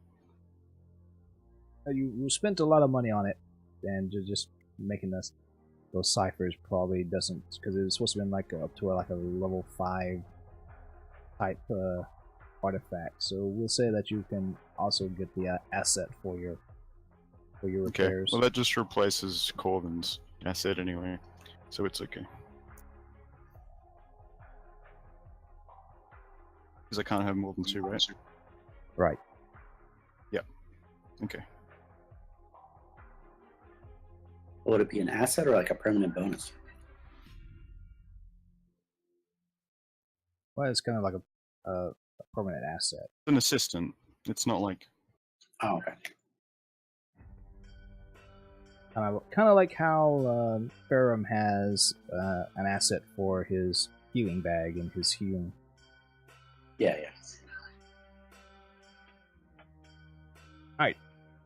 What's everyone else up to? Since it's pretty late, I'm just gonna go inside once everyone is back and eat supper, and then go back and sleep and wait for the morning. Yeah, I'm gonna present my token. I can get food.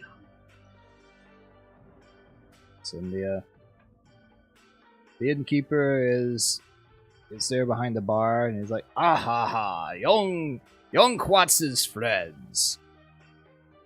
And he kind of gets a stern look on his face, and he crosses his arm, and he's like, "What is this I hear of you taking that young girl amongst the Yavok?"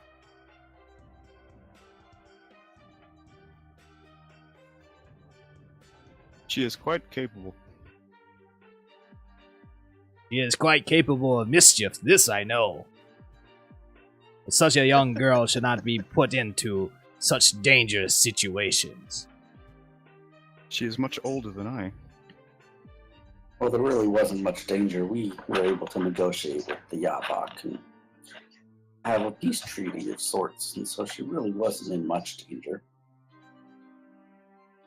Yet she told me that she got quite hurt. I will be keeping an eye on you. If any harm befalls that girl, you will have me to deal with. I think you should settle yourself down, sir. You treat all your guests this way, you're not going to have many people here. I only treat fairly with the ones that do no harm to those I hold dear. You, sir, will do well to make sure that girl does not come to harm. Now, unpleasantness aside, I see you hold a chip in your hand. What shall we get you for your meal this day? What are you offering this evening? He holds his arms wide towards the menu disc. Yeah, let's say it is a floaty disc that has electronic text that floats across it.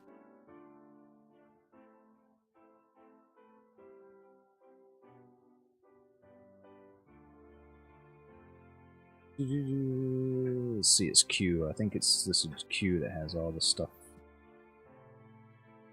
It's this pretty much the same as before. It's the spicy noodles, the pickled fish spice, whipped berry noodles, mushroom noodle surprise.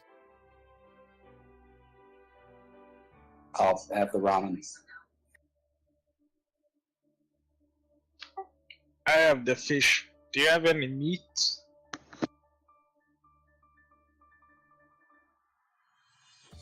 There is a meat one,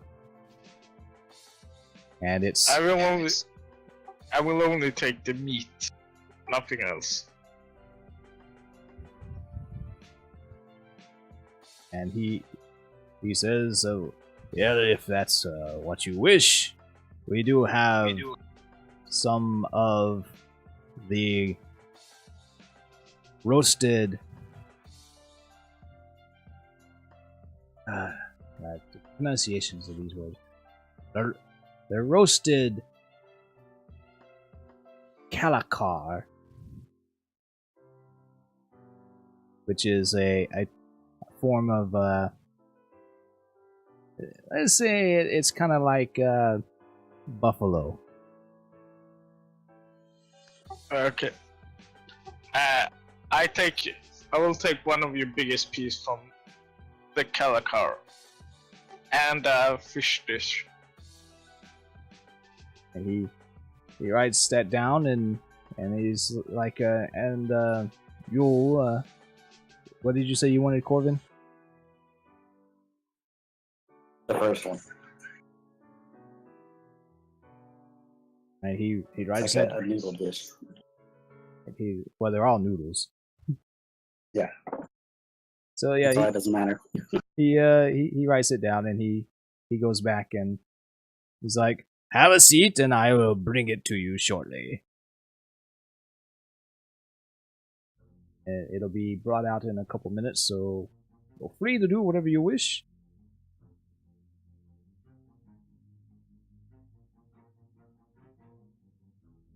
I'm gonna try picking stuff up with my new hands.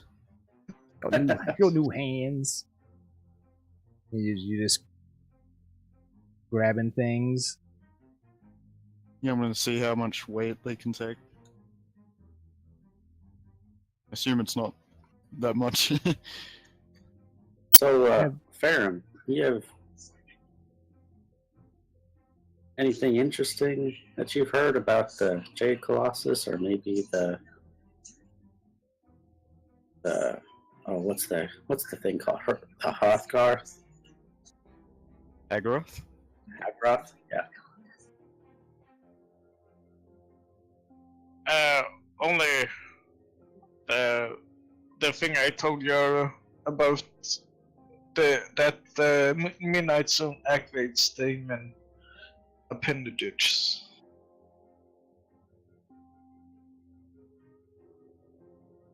Okay.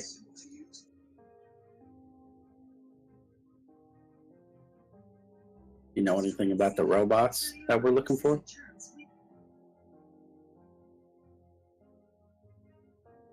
You mean the one we're seeking inside the Colossus? Yeah. Well, I haven't heard anything besides what you guys have heard.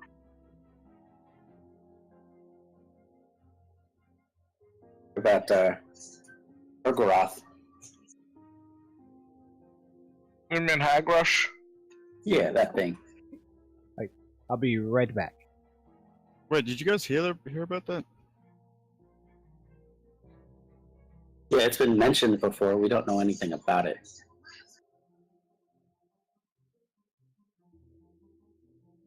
Well, I heard some stuff.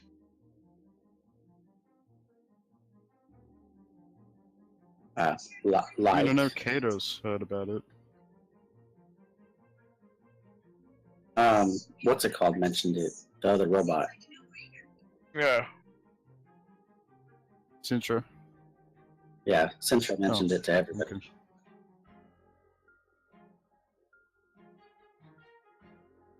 One sec.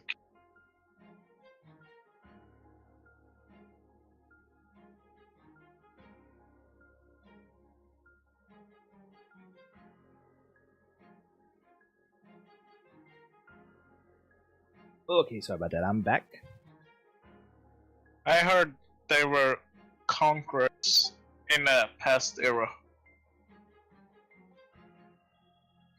What kind of conquerors? I'm not really sure. Interesting. Is it like one kind of creature, or it's like a whole race of things? That's more than I know. Oh, okay.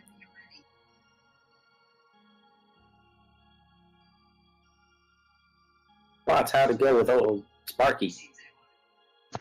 Oh yeah, I went to go see Sparks and he looks a lot better. He was wagging his tail and walking. He said, Jared, is that his name? Jared, he wanted to make him Jerub. eat. Jared, and he's got a really nice room with lots of pads and stuff. And then Sparks didn't really want to come down, but then Jared was going to give his food away to his Huskies, and his Huskies are really sweet. I mean, like, I like them and they licked me. But then I helped. Don't tell Jared, I helped Sparks get up a little. I have this trick, and I made him a little lighter, and he could get up. And then he fell, and it scratched his belly, and he wagged his tail some more, and then he ate his food. He seems happier. Poke, Very poke, cool. Poke, Corbin. Poke, poke. Are you there? I said very cool. Oh, okay. Sounds like he's doing very well. What You should does go say hi to him and scratch his belly. He probably like people come over and say hi to him and scratch. what is Kato's reaction to that onslaught of words? He records it all. I just imagine And then like, deletes it. just Don't need that. I just imagine all sorts of weird images popping across your Right. visor. Right? It's just dot dot dot. And he's just loading, Spinning. processing. Yeah. Need more RAM. And yeah, you find that your arms have manipulators that are able to do some fine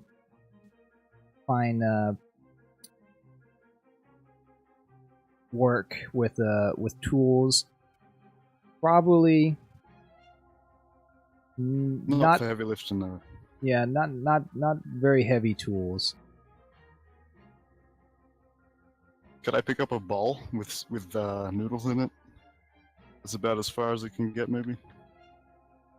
Yeah, I'd say with that you use both of them, you could pick up a bow. That's what I was expecting. also see you envisioning you with your new fine implements with like 2 sets of chopsticks and just and stirring and playing with Corvin and Quatz's noodles.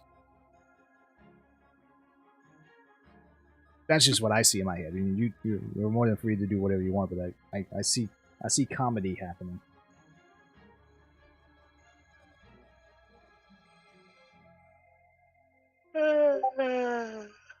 Alright. What are you guys doing? I think I'm gonna go to bed and rest and feel better. Sounds like a good idea.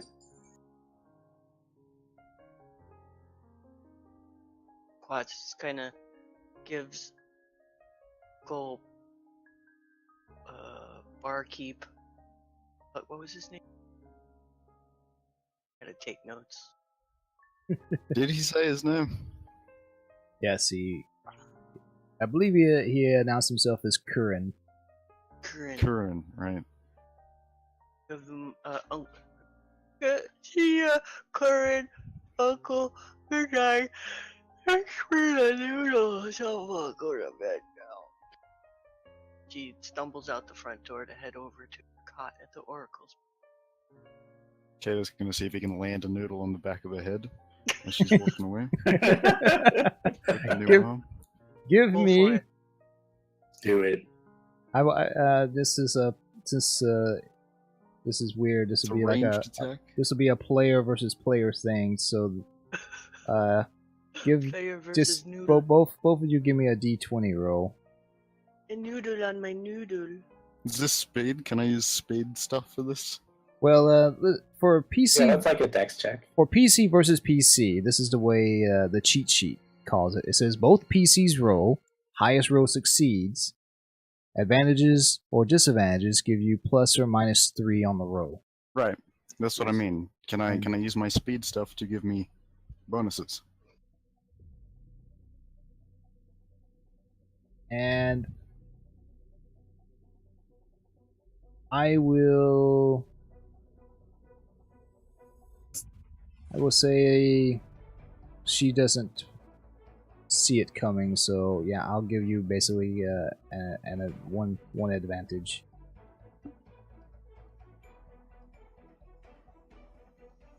Difficulty 5 noodle flap. I got a 21. You put effort in there.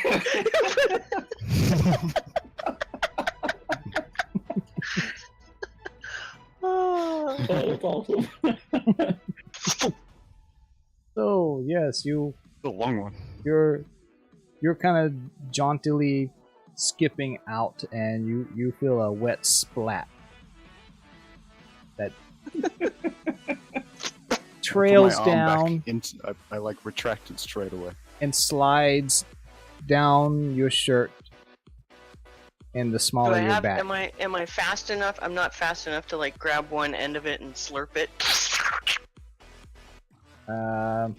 It's on the back of your head, I Does think. the noodle get away from me?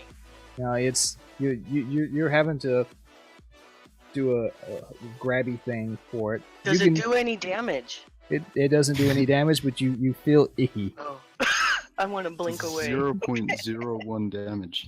0.01 damage, and I blink and I teleport away. You don't want to teleport. Okay. If you teleport, then I'm gonna have to make you roll to see what direction. Well, I mean, I don't go into solid object, do I? Go into the kitchen. Because More comedy could Walks out with ensue. another bowl of noodles. pop back into the kitchen, and the next thing they know, they see me walking out with another bowl of noodles. Like a noodle to the head reminded you, oh, I'll grab another Oh, bowl. I'm still hungry. I'll turn to Corvin and say, the Oh, arms are shut working down. better than expected. worth every shin I gave for them. I say, yes, they are. Pretty entertaining. And so, You're getting the hang of those things. so yes, I will allow you to teleport into the kitchen. Okay, I do that then. The noodle hits me, and I just next thing I know, I'm back in the kitchen. That's right. I get another bowl of noodles and just nonchalantly just start walking straight out the door with them. I'm assuming never stopping the shoveling of the noodles into your mouth as Right, you just speedily slurping. The bowl is up to my face, and I'm.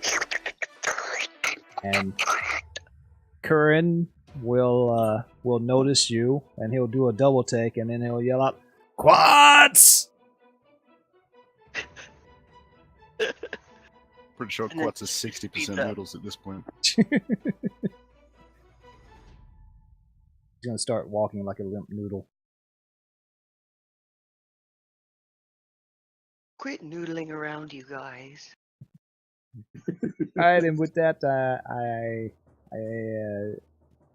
you're free to retire to your rooms and fully recover your stats for the next day. Okay. We don't have to use that, right? Use no, Recover. no, you won't have to use the 1 hour one.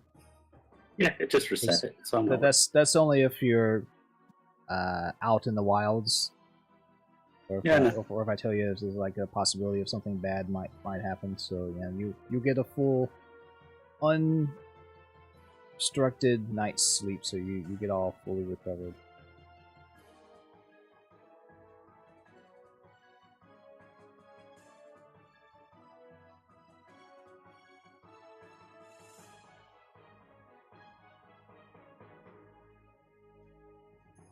And when you wake up, it's a boisterous, happy day. It's not a cloud in the sky. It's like it's going to be wonderful weather. You feel refreshed. You're ready to go about your business. And what is the first order? going shopping. Benjamin Flex. Noodles! Yes, Quats is already sitting at the bar with 2 bowls of noodles. And she actually has a set of chopsticks in each hand, and she's taking turns rotating, shoveling from one bowl to the other. She has the mushroom dish in the left bowl, and it looks like the spicy one in the right. And she is trying to combine them into one smorgasbord of noodle delight. Good morning. The mushrooms are good for healing, and the spice is good for mushrooms. Did you guys sleep well? No. Yes, thank you. Yeah, just fine. There, Quatsy. Are we gonna head to the Colossus now after breakfast? I guess. I believe that's the plan. Thought I heard shopping being Yeah, we did that yesterday. I was just kidding. Seems to be whatever we do.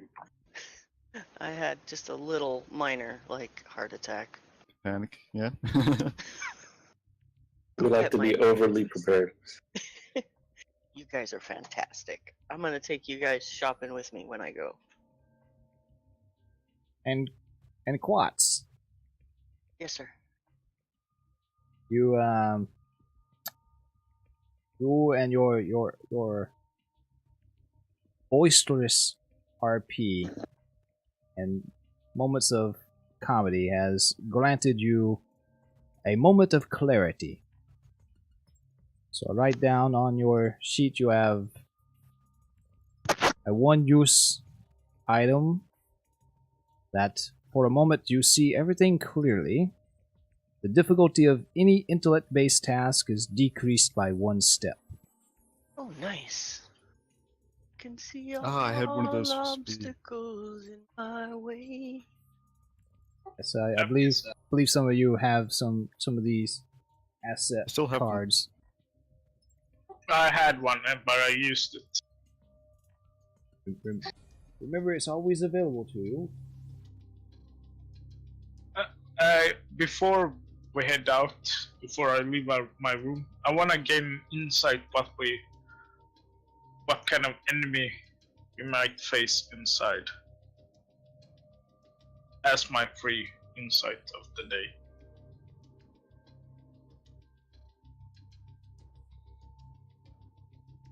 Alrighty, so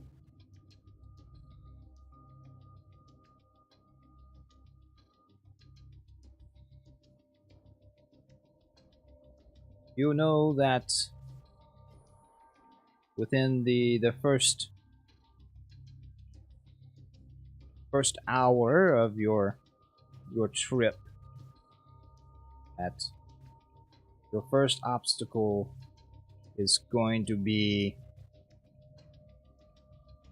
something that you heard people mention called eggs. Okay. At breakfast, I relay this information to others.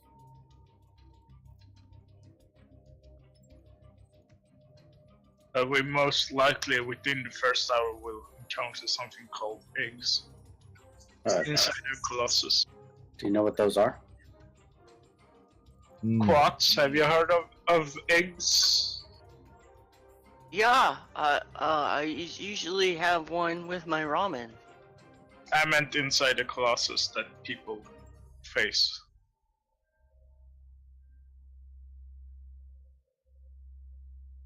Hey, barkeep. What are these eggs that people encounter inside the J Colossus?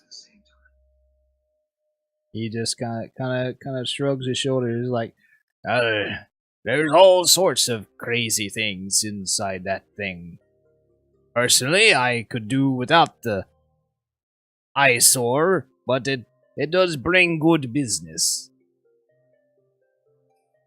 I put up my adventuring days behind me a long time ago, so I'm content just to have my noodles and he kind of pats Quats on the head. Entertainment of the local citizenry. That's more than enough excitement for me. Maybe we can ask the guards guarding the Colossus if they know more about these eggs. That's a good idea.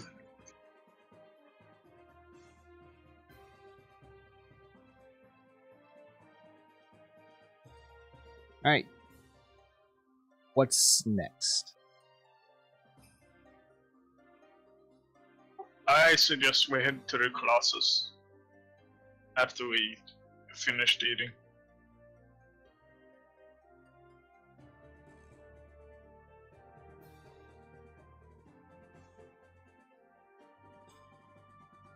Alright.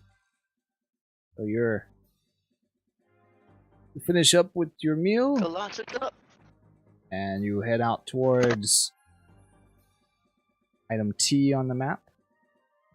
It is known as the Midnight Gate. And there is a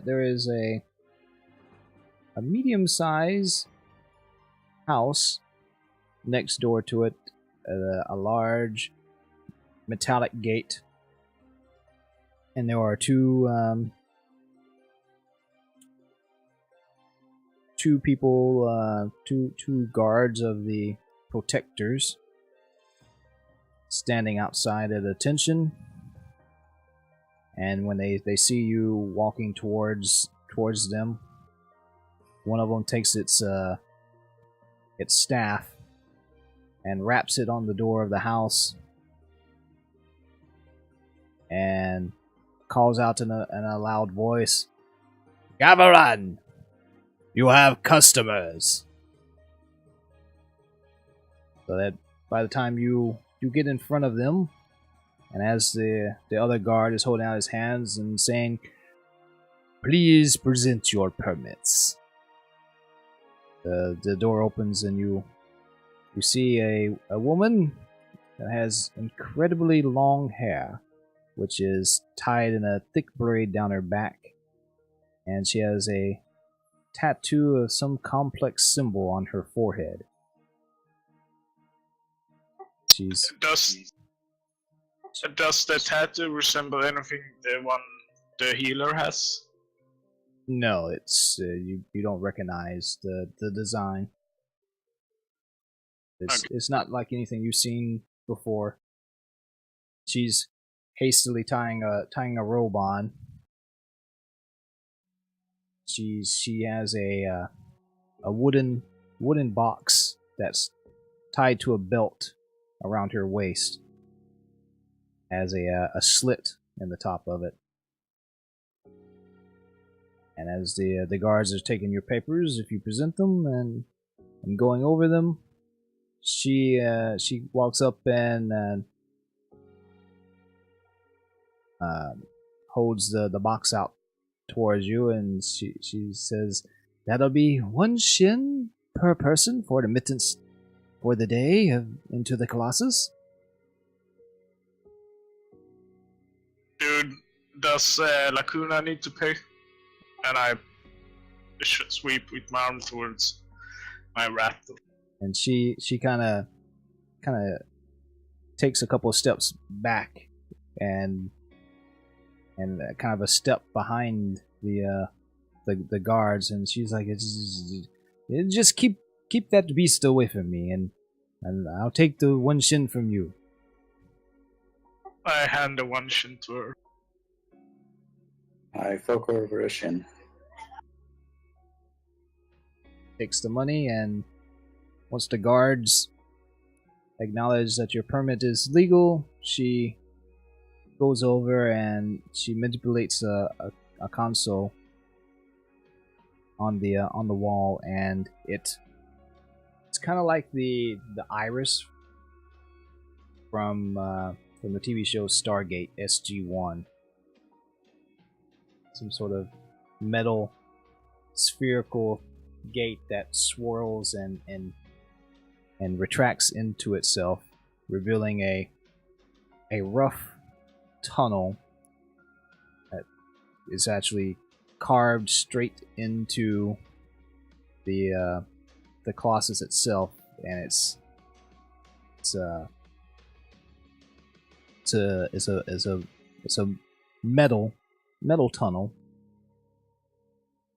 for about the first 15-20 feet into it, and it's kind of crumpled and dented in like it was crushed or tried to be crushed by some immense force before it shored up and held. And then the rest of it is a dark tunnel with torches every 100 feet or so that leads into the recesses of the Jade Colossus itself. I ask one of the guards if they know what eggs are that you may encounter inside the Colossus. What information they can share. They look you up and down and say, "The best advice we can give is don't touch them." Are they just normal eggs? What's so dangerous with that? And they They kind of look at your raptor and says, "One never knows what comes out of eggs. You will do well to keep the don't touch rule in close mind if there's anything that you don't understand while inside the Colossus. You'll have a greater chance of coming out alive."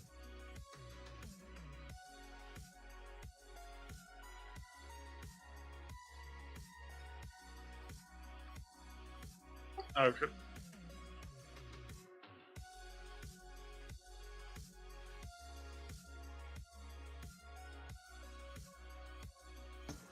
Do we all hear this?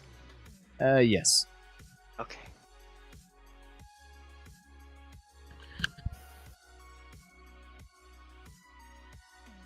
And they look amongst you and they're like, "Do you have means of light?" There are few and far between sources of illumination once you get deep into the Colossus. I pull out my glow globes. I don't need lights. I see perfectly well in darkness. And It's the glow my globes, do they say how long they last? An hour. I think I have torches as well. Yeah, I've got torches as well. I also have matchsticks. Yeah, matches. I have a candle. Infinite candle. Oh yeah, you have a little bit of light. Quats, the savior of the party. And I think we're good. How much, Nithar, about how much time do I have on that blinking cipher? It's a 28 hour Yeah, cipher. it was 28. So 28 hours So- is the length of time for a a day. Numenera day. And are we about the? I activated it when we got on the ledge at the. That was like hive. midday? So, do I have until early or late morning, midday today on it? Yeah, you should still have some life A left few into more it. hours. Okay. Is it like the light or whatever? The blinking is it getting dimmer on my head? Yeah, we'll Yeah. say that's a good flavor for it. Okay.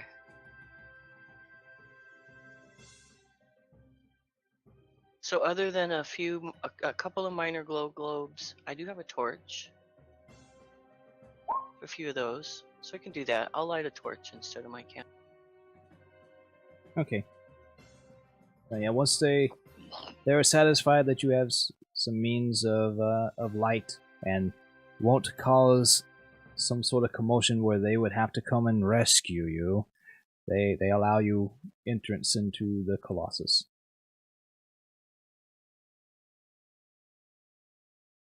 And as you're stepping deeper into the darkness, you hear one of them call out, "Do try and don't get yourself killed. I'm tired of having to carry corpses out.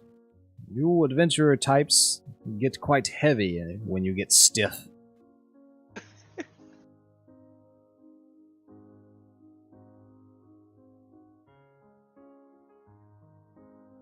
I give him a wave. All right, and you have your map. Yes, I did It's- pay for one of those. You have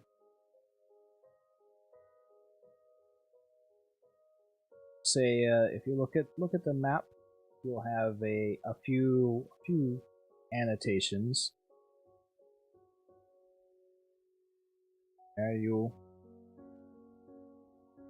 You didn't notice it before until Pharaoh mentioned it, but there is a symbol on the map. You wasn't quite sure what to make out of it, but it does kind of resemble a poorly drawn shape of an egg on one early part of the map.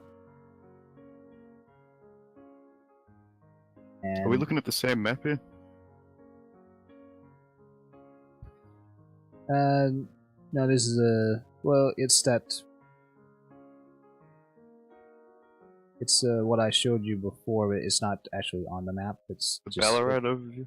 yeah, it's pretty much that Ballarat overview, but there's like little hand drawings. Like if you've been to any sort of amusement park, they usually have those cartoonish maps that that show the locations, and they got little symbols everywhere. So you see a couple symbols on there, and one of them you didn't take as an egg, but the others, now that he told you about it, it does kind of resemble like there's an egg.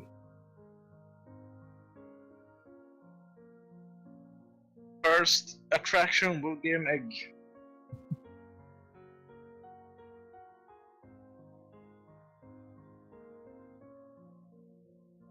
Okay, that's where it gets funky. So they're using your map. You're able to navigate, and there is a lot of tunnels. There's you walking along there. There's some that go off to the left, some that go off to the right. There's one that kind of drops right at your feet. If you didn't have your lights out, you probably would have had to roll just to avoid falling down. And looking into it, it ends in a 5 foot drop, just a flat floor. It doesn't, like, you can't make any sense of rhyme. But like, why would there be this little pit there? There's just smooth sides. But you see there's a placard that's been posted on the wall. The little hand-drawn animation that shows a stick figure jumping over to the other side, and a kind of a thumbs up symbol saying it's safe just to proceed on. There's one that the chamber opens up to about a 20-foot ceiling area, and there's a cylinder hole in the ceiling that's smooth on all sides, and you don't see any way to get up or down from it. And your map tells you just go on, but after about a couple hours, you end up in this chamber just before a set of stairs that goes up at a sharp incline, and there's hundreds of what looks like synthetic spheres the size of a human fist are just all over the place in the chamber, everywhere but a narrow walkway that leads up to the stairs. Are these eggs? And they don't really look like your normal eggs. They look more just like some sort of sphere. They're more baseball shaped than egg shaped. And I'll pick one up. there are holes in the walls, and it's usually it's around these holes where the piles of the eggs are the thickest. And So they are eggs. Yeah. You said egg, and it got egg Don't go in my mind. The orbs. Got him. Hey, I've been up all night. Whose fault is that? My I'm jobs. gonna pick one up.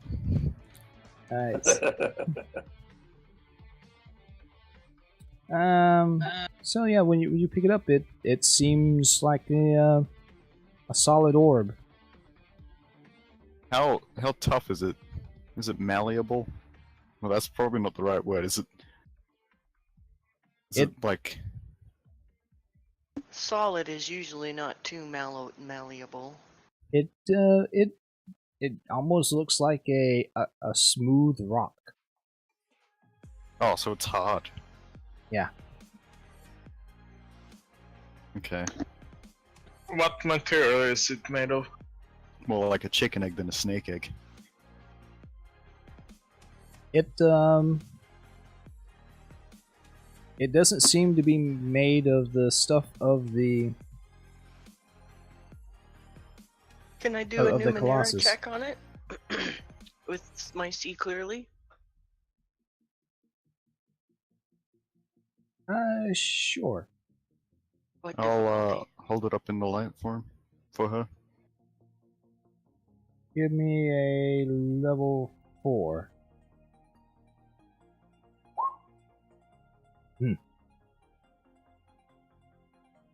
Chat window go. See what happened. Chat's gone. 17. You nailed it. That Yeah, good is job. that is quite the roll. It wasn't a 1? It was almost the opposite of a 1. Where did my... There we go. Okay. So Success. You did- Special Did 1 success. extra damage. you explode the object in his hand, and he gets coated in ramen noodles. No. It was a noodle egg. You Noodle uh, egg. Those are snakes. Oh my gosh, noodle eggs. you Little snakes. Wait till I tell Jerem about these. you recognize that this is actually it actually is an egg. It's from a creature called a dritch. This is a dritch egg, dude. Dritch egg. That's Do I know his what a eggs. dritch is? What's a dritch? Yeah, do we know what that is? Can we roll to see what if we remember what it is? Is that a common Um, creature?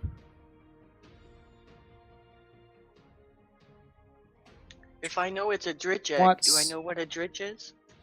You can give me a history check. This really won't be a Numenera check. It's just an intelligence check, unless you have some sort of history. For you, it'll be a He rolled a I 2. know it's an egg. I do not know what a dritch is. yep. You don't know. For everyone else, it'll be a difficulty 3. Features aren't necessarily only known here, but they are kind of rare. Corvin knows. So close, almost. Corvin has heard that word before. So let me advance. Kato as well. Oh, Kato knows too. Maybe we encountered one. Okay, Must have. so you know that these creatures are kind of a synthetic insect void looking. Yeah. They have been known to feed upon void matter. What is that? And it's a black, oily, inky substance that some people have been known to incorporate into themselves to do different tasks. There is a focus that is, and I think it's in character options 2 that uses void matter. Oh, I think I read that actually, yeah. And so yeah, the Dritch are known to hang out at any place that is or makes heavy use of void matter.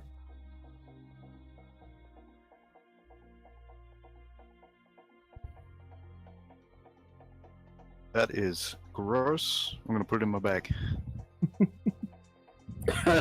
It is disgusting, and I'm going to keep it. Are they slimy? Are they wet? They're just like rocks.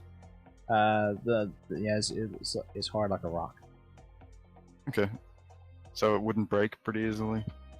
Doesn't seem like it. Right. You keeping just one? Yeah, just one. So those are edible, huh? It is a rock. You haven't. It's an egg. You You could haven't. probably cook it. You haven't heard of anyone eating a Dritch? I'm gonna pick up another one and see if I can break it with like a karate chop. Ignore that roll. Here, stick it in my boiling cup. I think it's too big. Is it? How big is it? I'll try and crack the top of it with my karate chop and then like pour it in. It's the size of a human fist. I don't remember how I could big. probably fit in my boiling cup. Why not? I couldn't fit my fist in a cup. You fit about. If you Well- use the cup I drink coffee in the morning, we're good. Yeah, mine too. Wow, that's a We'll, big cup. we'll say that that your cup it'll rest in it, but it won't submerge into the cup. So it's like So a soft boil then. it's like an egg cup, pretty much, Yeah. but bigger. I kind of vision those old toys with the cup with the ball and the string, but it So it'll boil the bottom. Of it. but it won't go into the cup. No, like it's literally an egg cup. You guys have egg cups? Not Yeah. here. I think they're British. Oh, Yeah, like the I've- soft-boiled egg thing in the morning. Yeah. Yeah. Like a They chalice, do in a lot of little Europe, egg too. chalice. Yeah, kind of like that. They work. Okay. So yeah, you could put it in the cup, and it doesn't seem to have any effect on it. It gets Should put some warmer. water underneath. It gets warmer. That's what we're looking for. Okay, let's put some water underneath and Let's- boil this thing. Let's soft boil it. Yeah. Corvin Quats does not understand why these guys are doing this since she's like full up to her gullet with noodles right now. It's an experiment. Quats, wouldn't you like more eggs? This is not the one I put in my pack, by the way. Can you make them like a little bit of soft in the middle, like Jared does with the noodles? Working on it. Coming right up. Okay. While they do that, I'm gonna inspect the room through Lacuna's eyes. With my bird's eye. Oh yeah. So yes,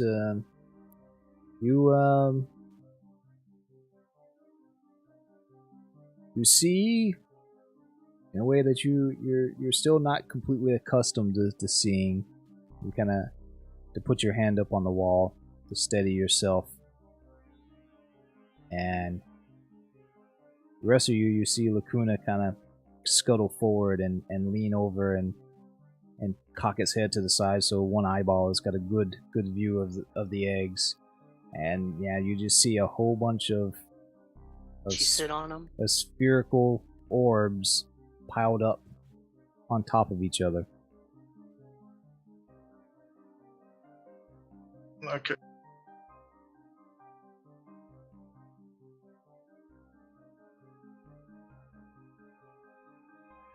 It says it lasts for 10 minutes, but I guess I can cancel it whenever I want.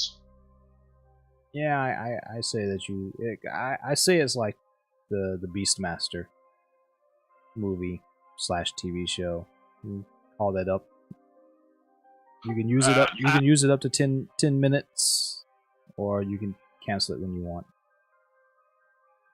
I'm just gonna watch, try to, watch the whole room through her eyes, then I'm just gonna cancel it. So after like a minute or so.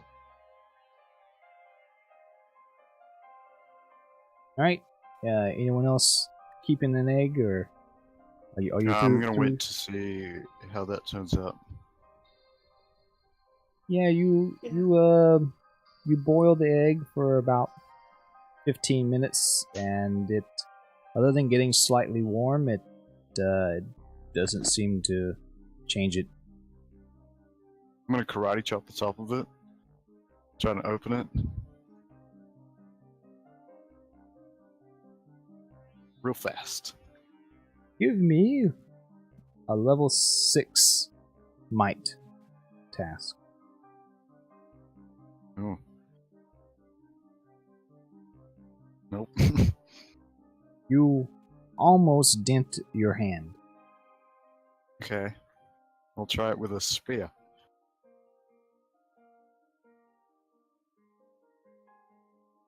Alright?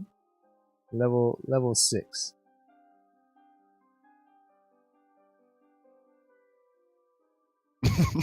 You snap your spear.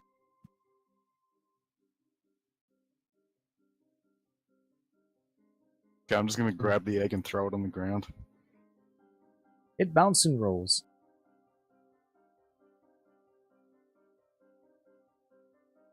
It's not finished yet.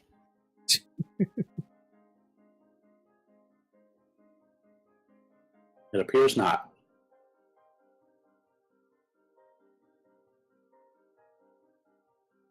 This will And continue on.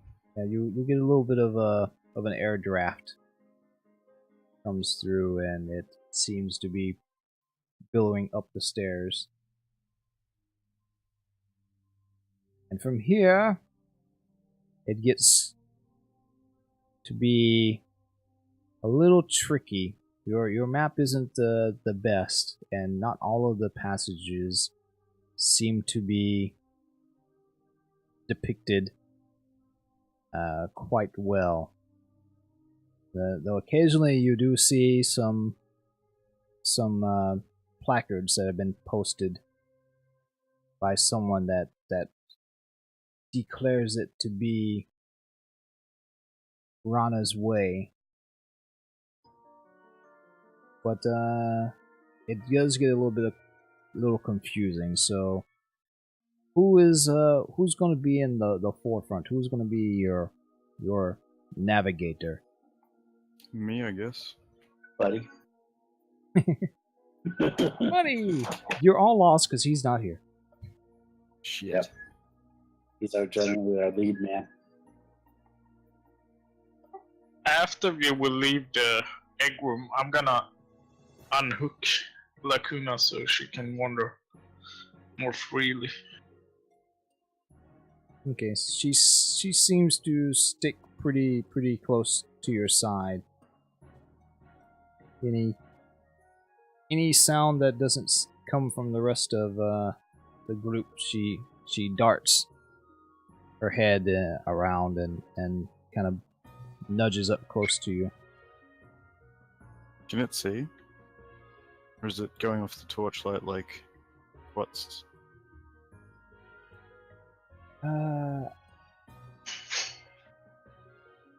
I'm going to say, until I research more, that it's going to be using the torchlight mainly.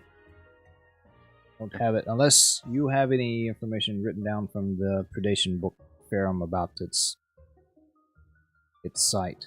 I don't think it says anything specifically about.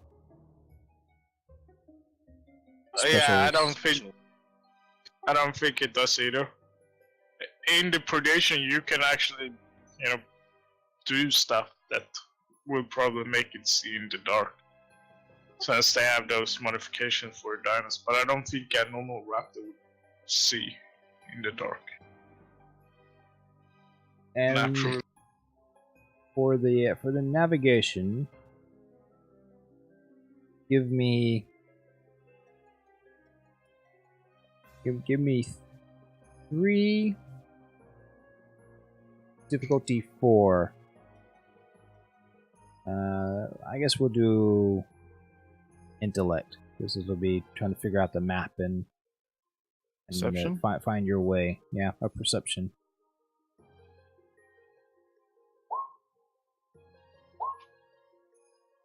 Oh yeah. Alright, so there were some tricky turns. You almost got lost once or twice, but you at the last second noticed some variations in dust and picked out where people have traveled more frequently than the others, and you keep the party on task, on the path towards the mouth of exaltation. And you end up in a room.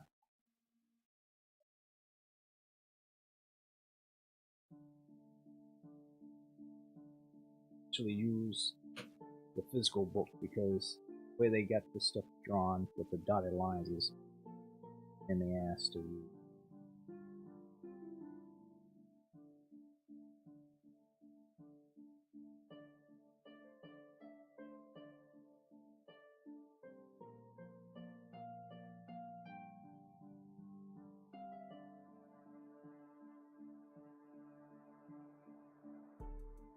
End up in a chamber that has a 12-foot tall metal and glass pyramid standing at the center. And it's showing signs that it's been previously salvaged by other explorers.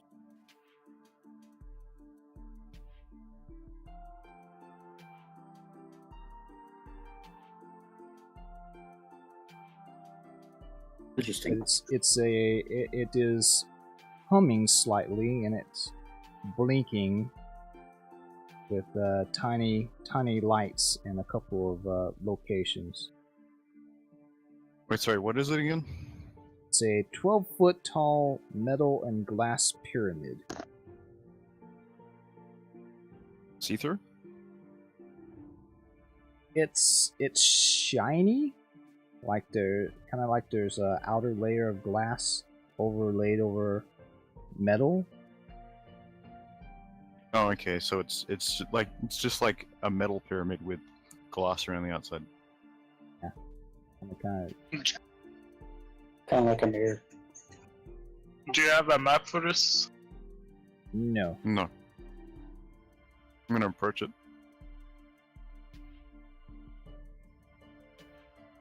Did I see anything dealing with this when I was studying? I will say that you did come across some notes the time that you was in the library, and you found out that this is called the salvage machine, and it seems to be self-replicating, even though multiple people have salvaged from it. It seems to repair itself every so often. So it's like endless metal or something? Or glass? I say, Cato, we might be able to salvage some from this. I came across some notes saying that this item tends to repair itself, so people keep taking parts from it. It's a good idea. See if I can try and get into it. See if there's a level associated with it. I have a crowbar if that helps. Of course it does. And a hammer.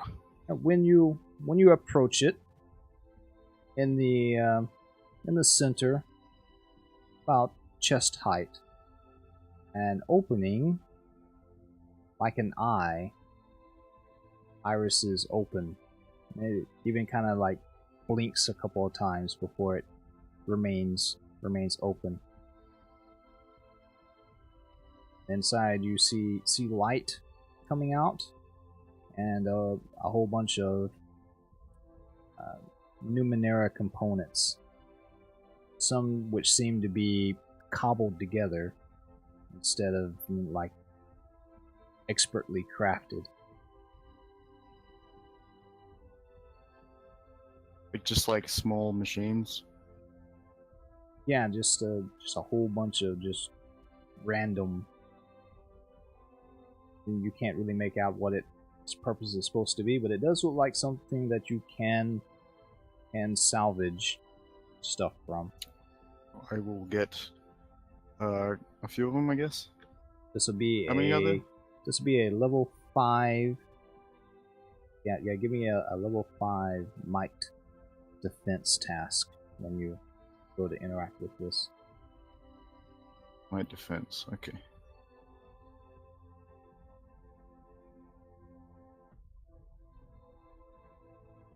Does this count as a door-related task?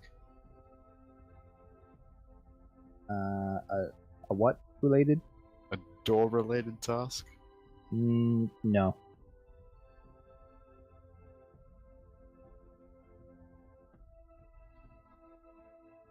Okay.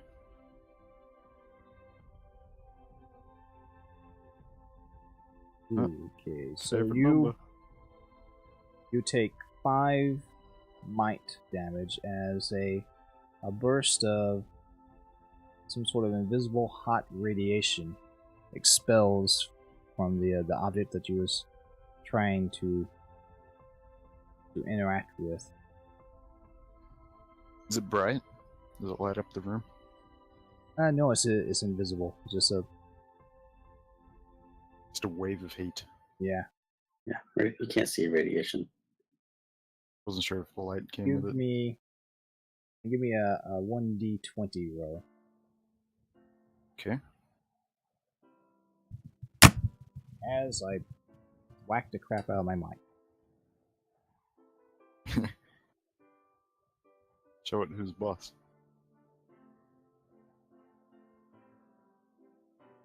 Like this spider shock mount because it's a lot smaller than my other one, but it's got a more of a plastic knob that locks it into place, so it comes undone really easy. And you find 8 shins.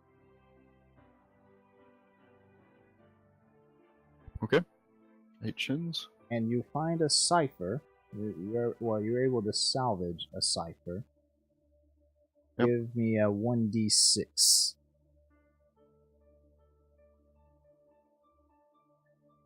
Are we gonna split this shins in two? No, I'll just give them to Quetz.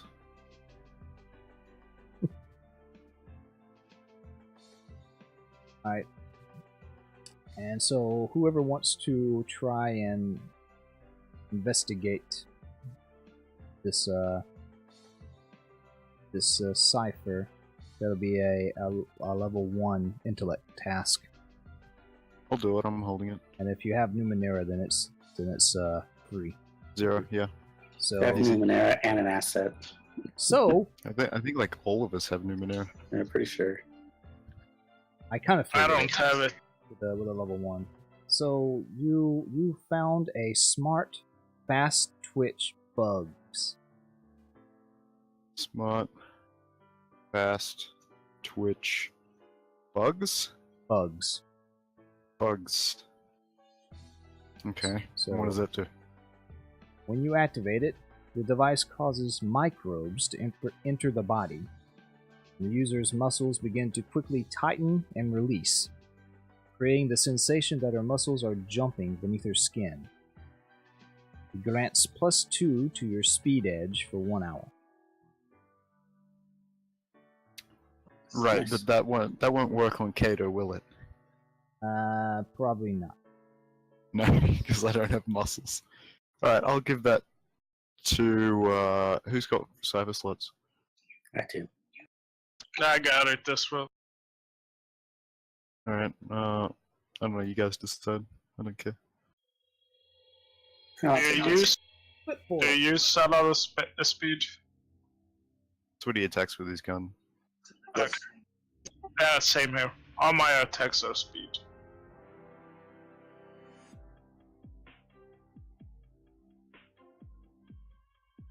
Is that in the core book?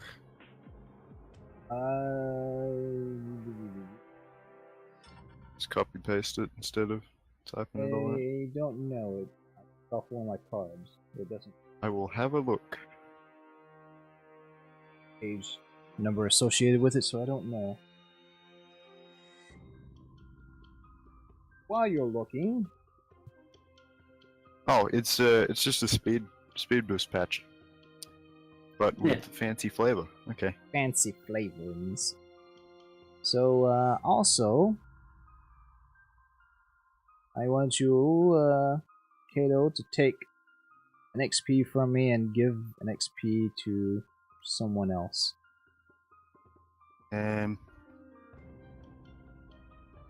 Whoever you want to have the extra XP. Who took the cipher? Corvin. Sure. Okay, I'll give the XP to Farm then. Thank you. While you're salvaging the machine, something that Are you gonna post that? What does it do? Oh, sorry, I'll post that now. I thought it did.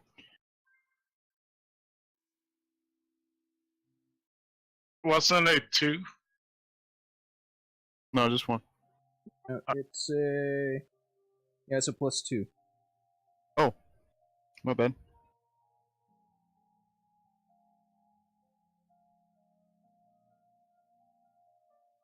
Wow, that's Okay. really nice.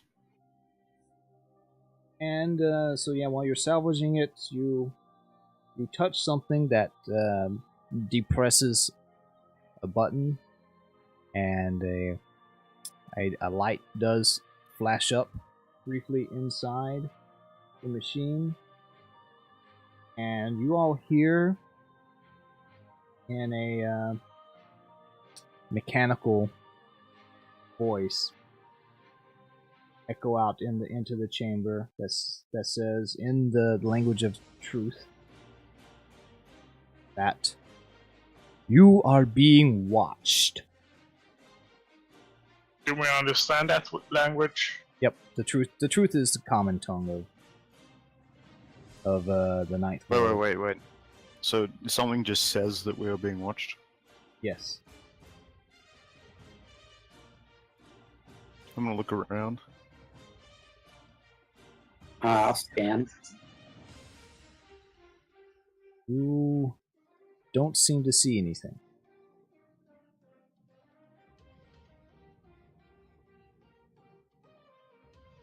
I'll find anything on my scan.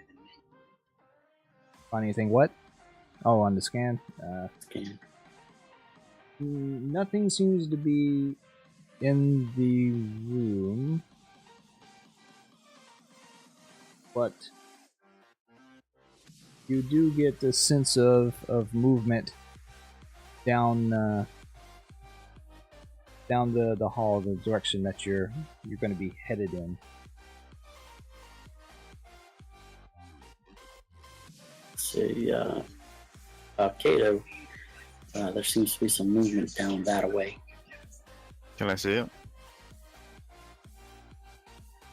Nope, it's a distance off, but it does seem to be coming towards you. Okay. I'll prepare my spear and my shield, and I'll get near. How far away is like the? Is this room like? Is it like a big open cabin, or is it enclosed?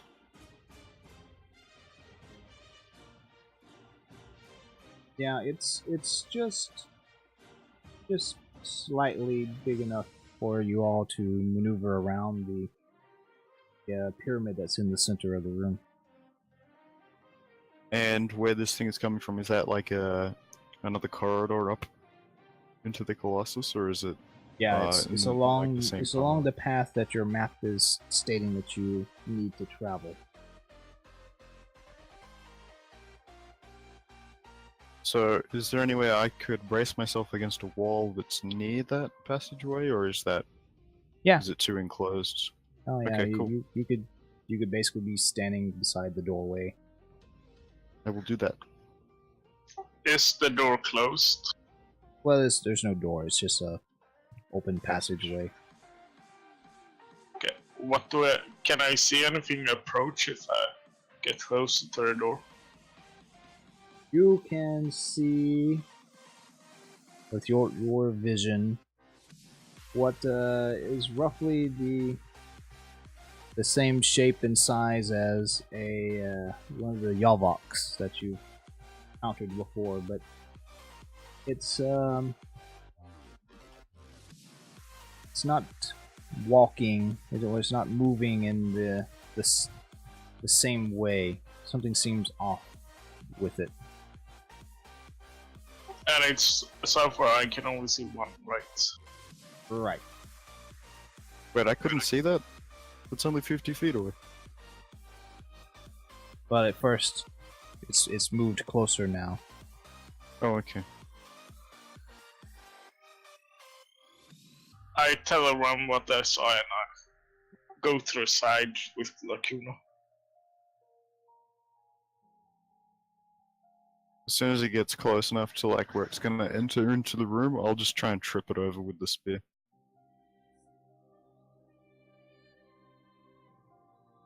Okay. Yeah, it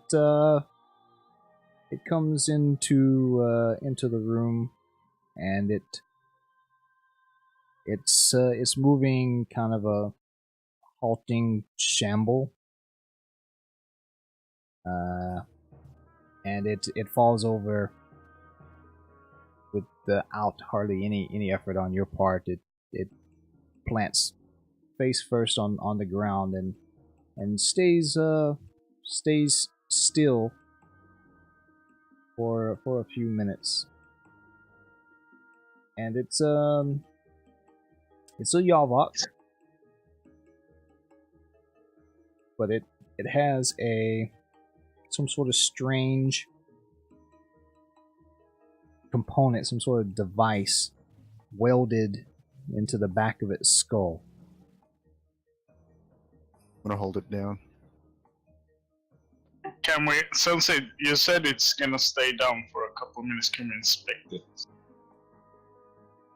Yeah, it seems to be in a daze. You can't tell if it's from the fall or if it's just the way it is.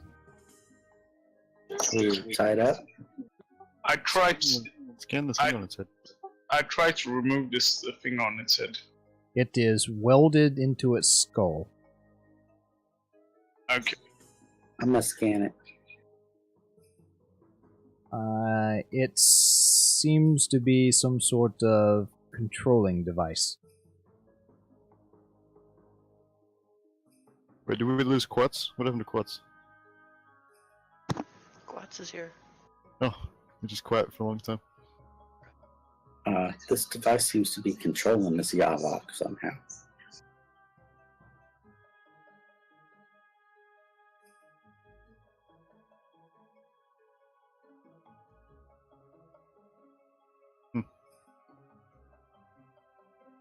I'm gonna try to read its mind.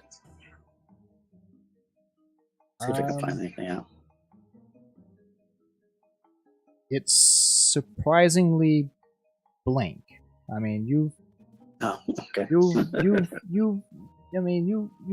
seen some people with extremely low IQs that seem to have more synapses firing than what's going on with this creature before you.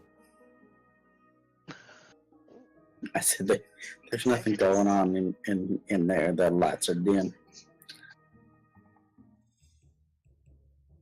Might as well drain him. I'll tie him up. Might have been used as a vessel just for reconnaissance or viewing. sure the Yavok lady doesn't hear you hurt a Yavok. And give me, Corvin, while you're scanning it. Give me a difficulty.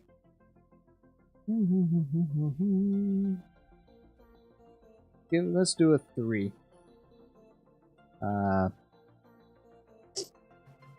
Let's see an intellect check.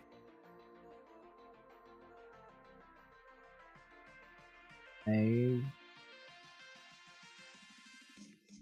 Oh, search. can I use Numenera and my book on that, or is it just Yeah, use you can use Numenera because of the device on its head. Can I help him? Assist or offer him a... there we go? If you can explain to me how it is that you're assisting. Oh, we got that. Alright, so you do hear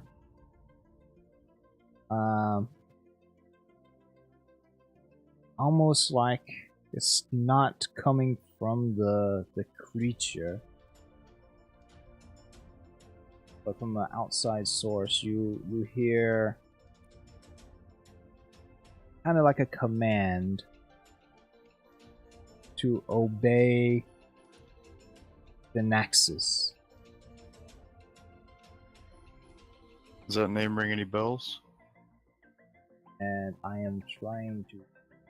It doesn't describe it here. I'm actually trying to find if it's listed in this book or another book. Is it only Corvin that hears this? Yeah. Okay. Wasn't sure if you were still mind reading him or if you were speaking.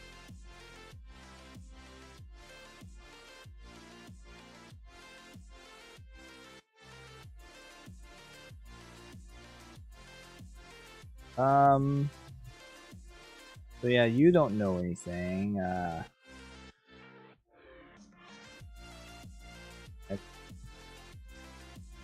Since it's just Corvin that's hearing this, you don't at the moment recognize the name. Say Naxus? The Naxus. Say, anyone heard of the Naxus? Does it ring any Can I do bells? a check of some sort?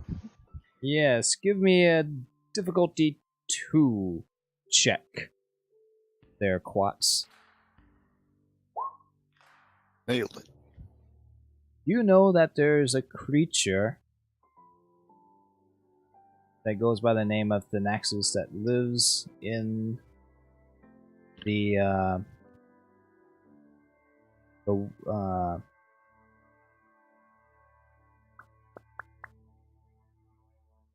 where is it saying? It lives in... Nexus of evil. I'm gonna say it's... Colossus.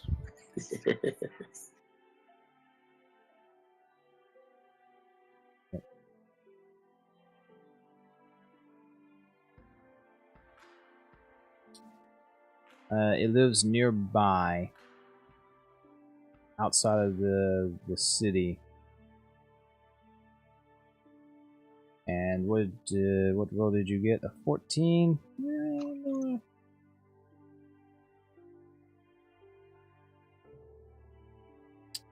You've heard it described that it's not human. It's some sort of creature called a Quotian. Cultian? It's Quotien. Quotient? Ocean. Type Good it with up. those QU names. That's how it's spelled. Ocean. Just add a T. Have a ratio.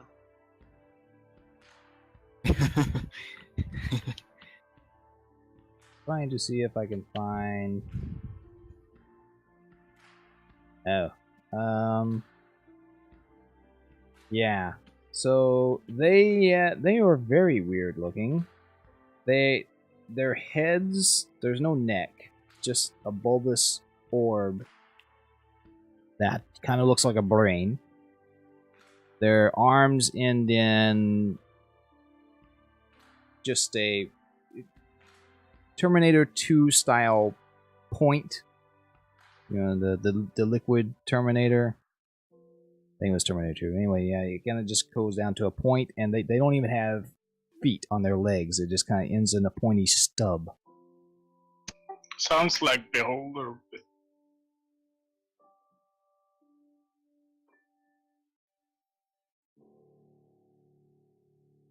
But yeah, you get a sense that this thing belongs to the Naxos.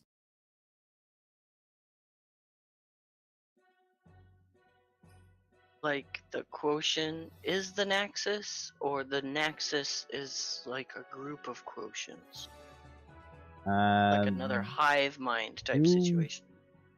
You don't know if it's one.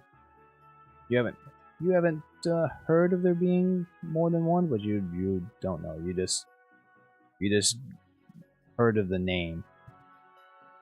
So I go, oh boy. So the Naxian is a quotient, which is kind of like a giant brain with legs and pokey arms. And It's I'm the pretty mind sure flare. that they're not going to come up with good things for you to do.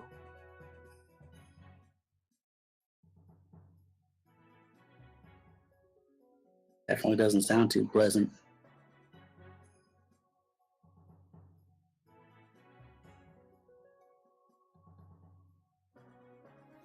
Okay, So so I'm he's just all going to not obey. You didn't say anything about obey, though, did you, Corbin? You just asked what that was, huh? tied Yeah. up. Avak is tied up. Yes.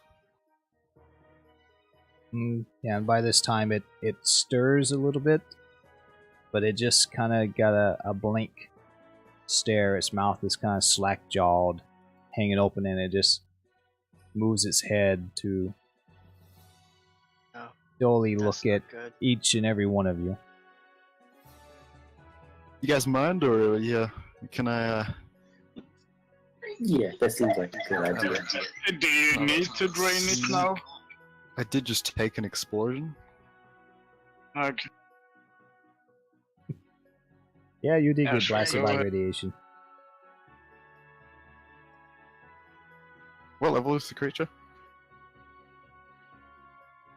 Do I know? Give me a 1d6. Oh, that was for the Yavok, though. He's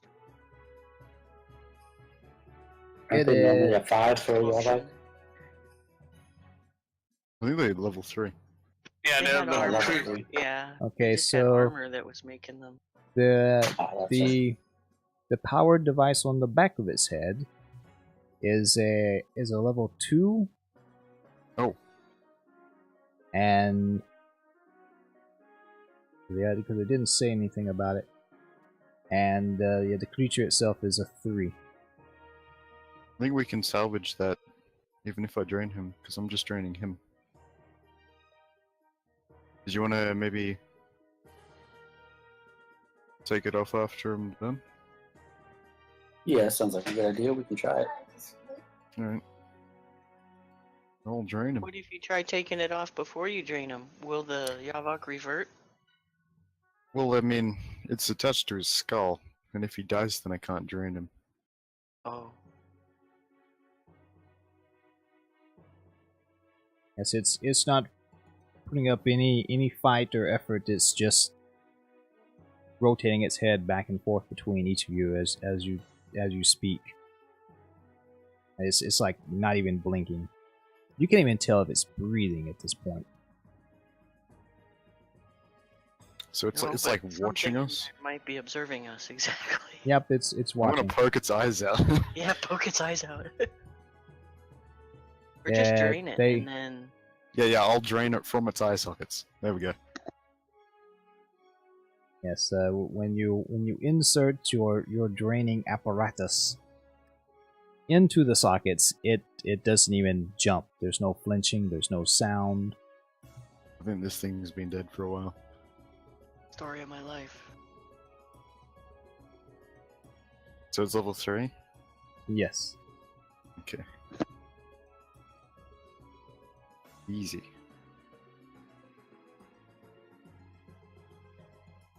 You guys might want to look away.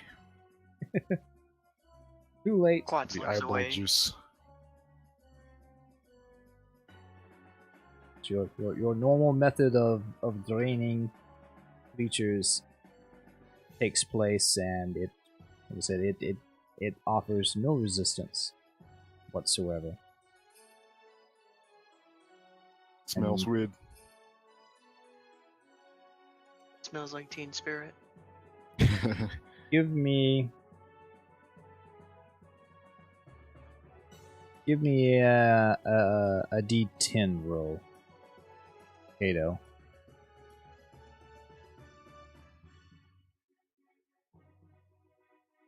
Okay, the device on its head doesn't seem to be affected from your drain. So if you wanted, you could do a salvage operation. Anybody good at that? Try. No. Oh, I have tools. Maybe my new hands can help. I'll say, do you have Numenera? I do. Yeah, you can use your Numenera for the roll. It's a level 2. So I already said level 2 Oh, it's not level too 2 hard. check. Oh, well, you're specialized, aren't you, Quats? Yeah. So Difficulty it's- 0. It's Done. 0 for me. Yeah. Alright, so you're able to take a hold of this thing's charred and deflated body, and with some help from Kato and some of the others to secure the skull, you're able to, with some wrenching and some tool work, with a very sick, scorching, splurching sound, rip this device out of the head, and it has this very ugly, drilly bit that has been stuck deep into the cranium of this creature, with Ew. many wires and smaller spikes just holding the back of the skull. And then there's probably still bits of brain matter and skull embedded in this device. And taking that out, you're able to fiddle and MacGyver with it for a little bit, and you're able to put together a it's level 2 and you're proficient, so you find that it's called a drastic propulsion. When you activate it, the device propels the user quickly in the direction he desires, allowing him to cover twice the usual amount of ground each round. How long does it last? If the user is holding tightly to another person or creature, that person or creature moves with him at the same speed. The effect lasts for 1 minute. Oh, wow. It's a 1-minute jetpack. It's a single use. It's a single use, lasts for 1 minute. But you have to drill it into your head? No, I she reshaped it into I'm a guy. Oh, and she nice. makes something out of it. Is it a cipher? Yeah, it's a cipher. That'd be a good one for Buddy. Is it like a little skull cap now, but without the drill? I will leave that up to Quats to decide how it looks. Let's see. Instead of me picking a card to randomly say, because those cards kind of don't always coincide with the description. Since she's making it, So I've kind of changed it so that the spike actually sticks out the end, and you'll use the wires to attach the device to the back of like your belt or whatever, like a fanny pack, and then the spike will be sticking out the back, and then it'll propel you from there Like a little rocket. like a little rocket, a little fanny rocket. Nice. Is that a rocket on your fanny? You're just happy to see me. Oh no, it's a rocket. it's definitely a rocket. Alright, so said you're Who gonna give wants it. the fanny rocket?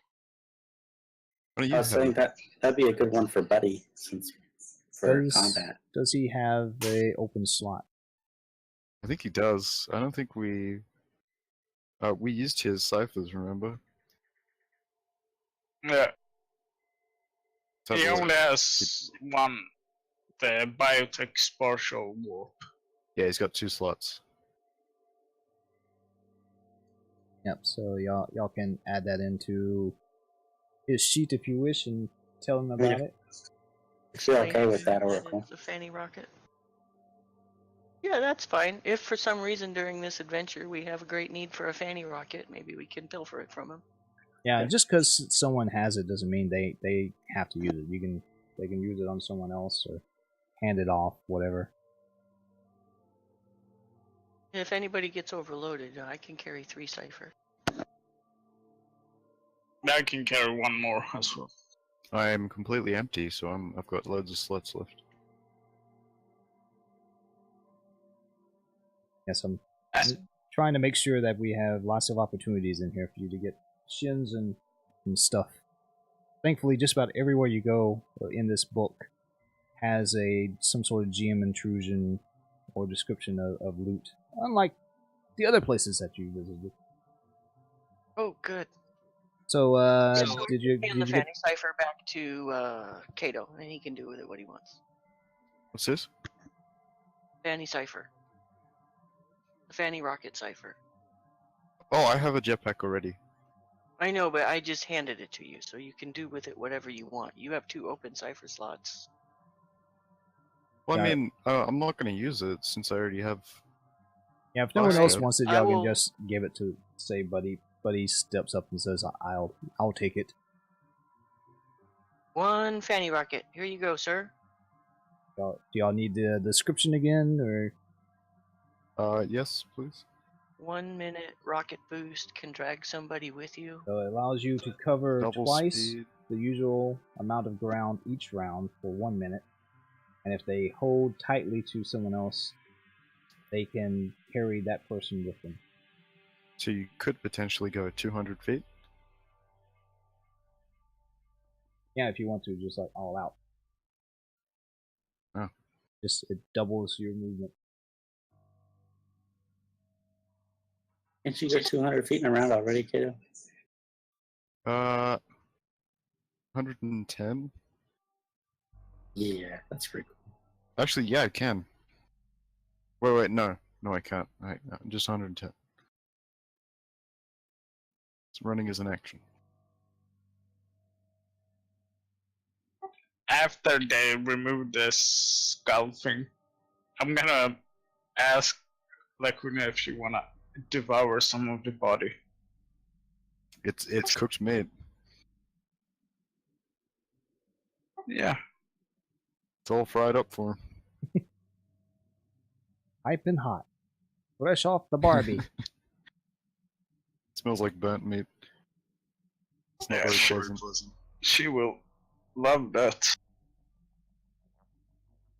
Yes, it's another avert your eyes, children moment, because she has no table manners. Her tail does seem to wag.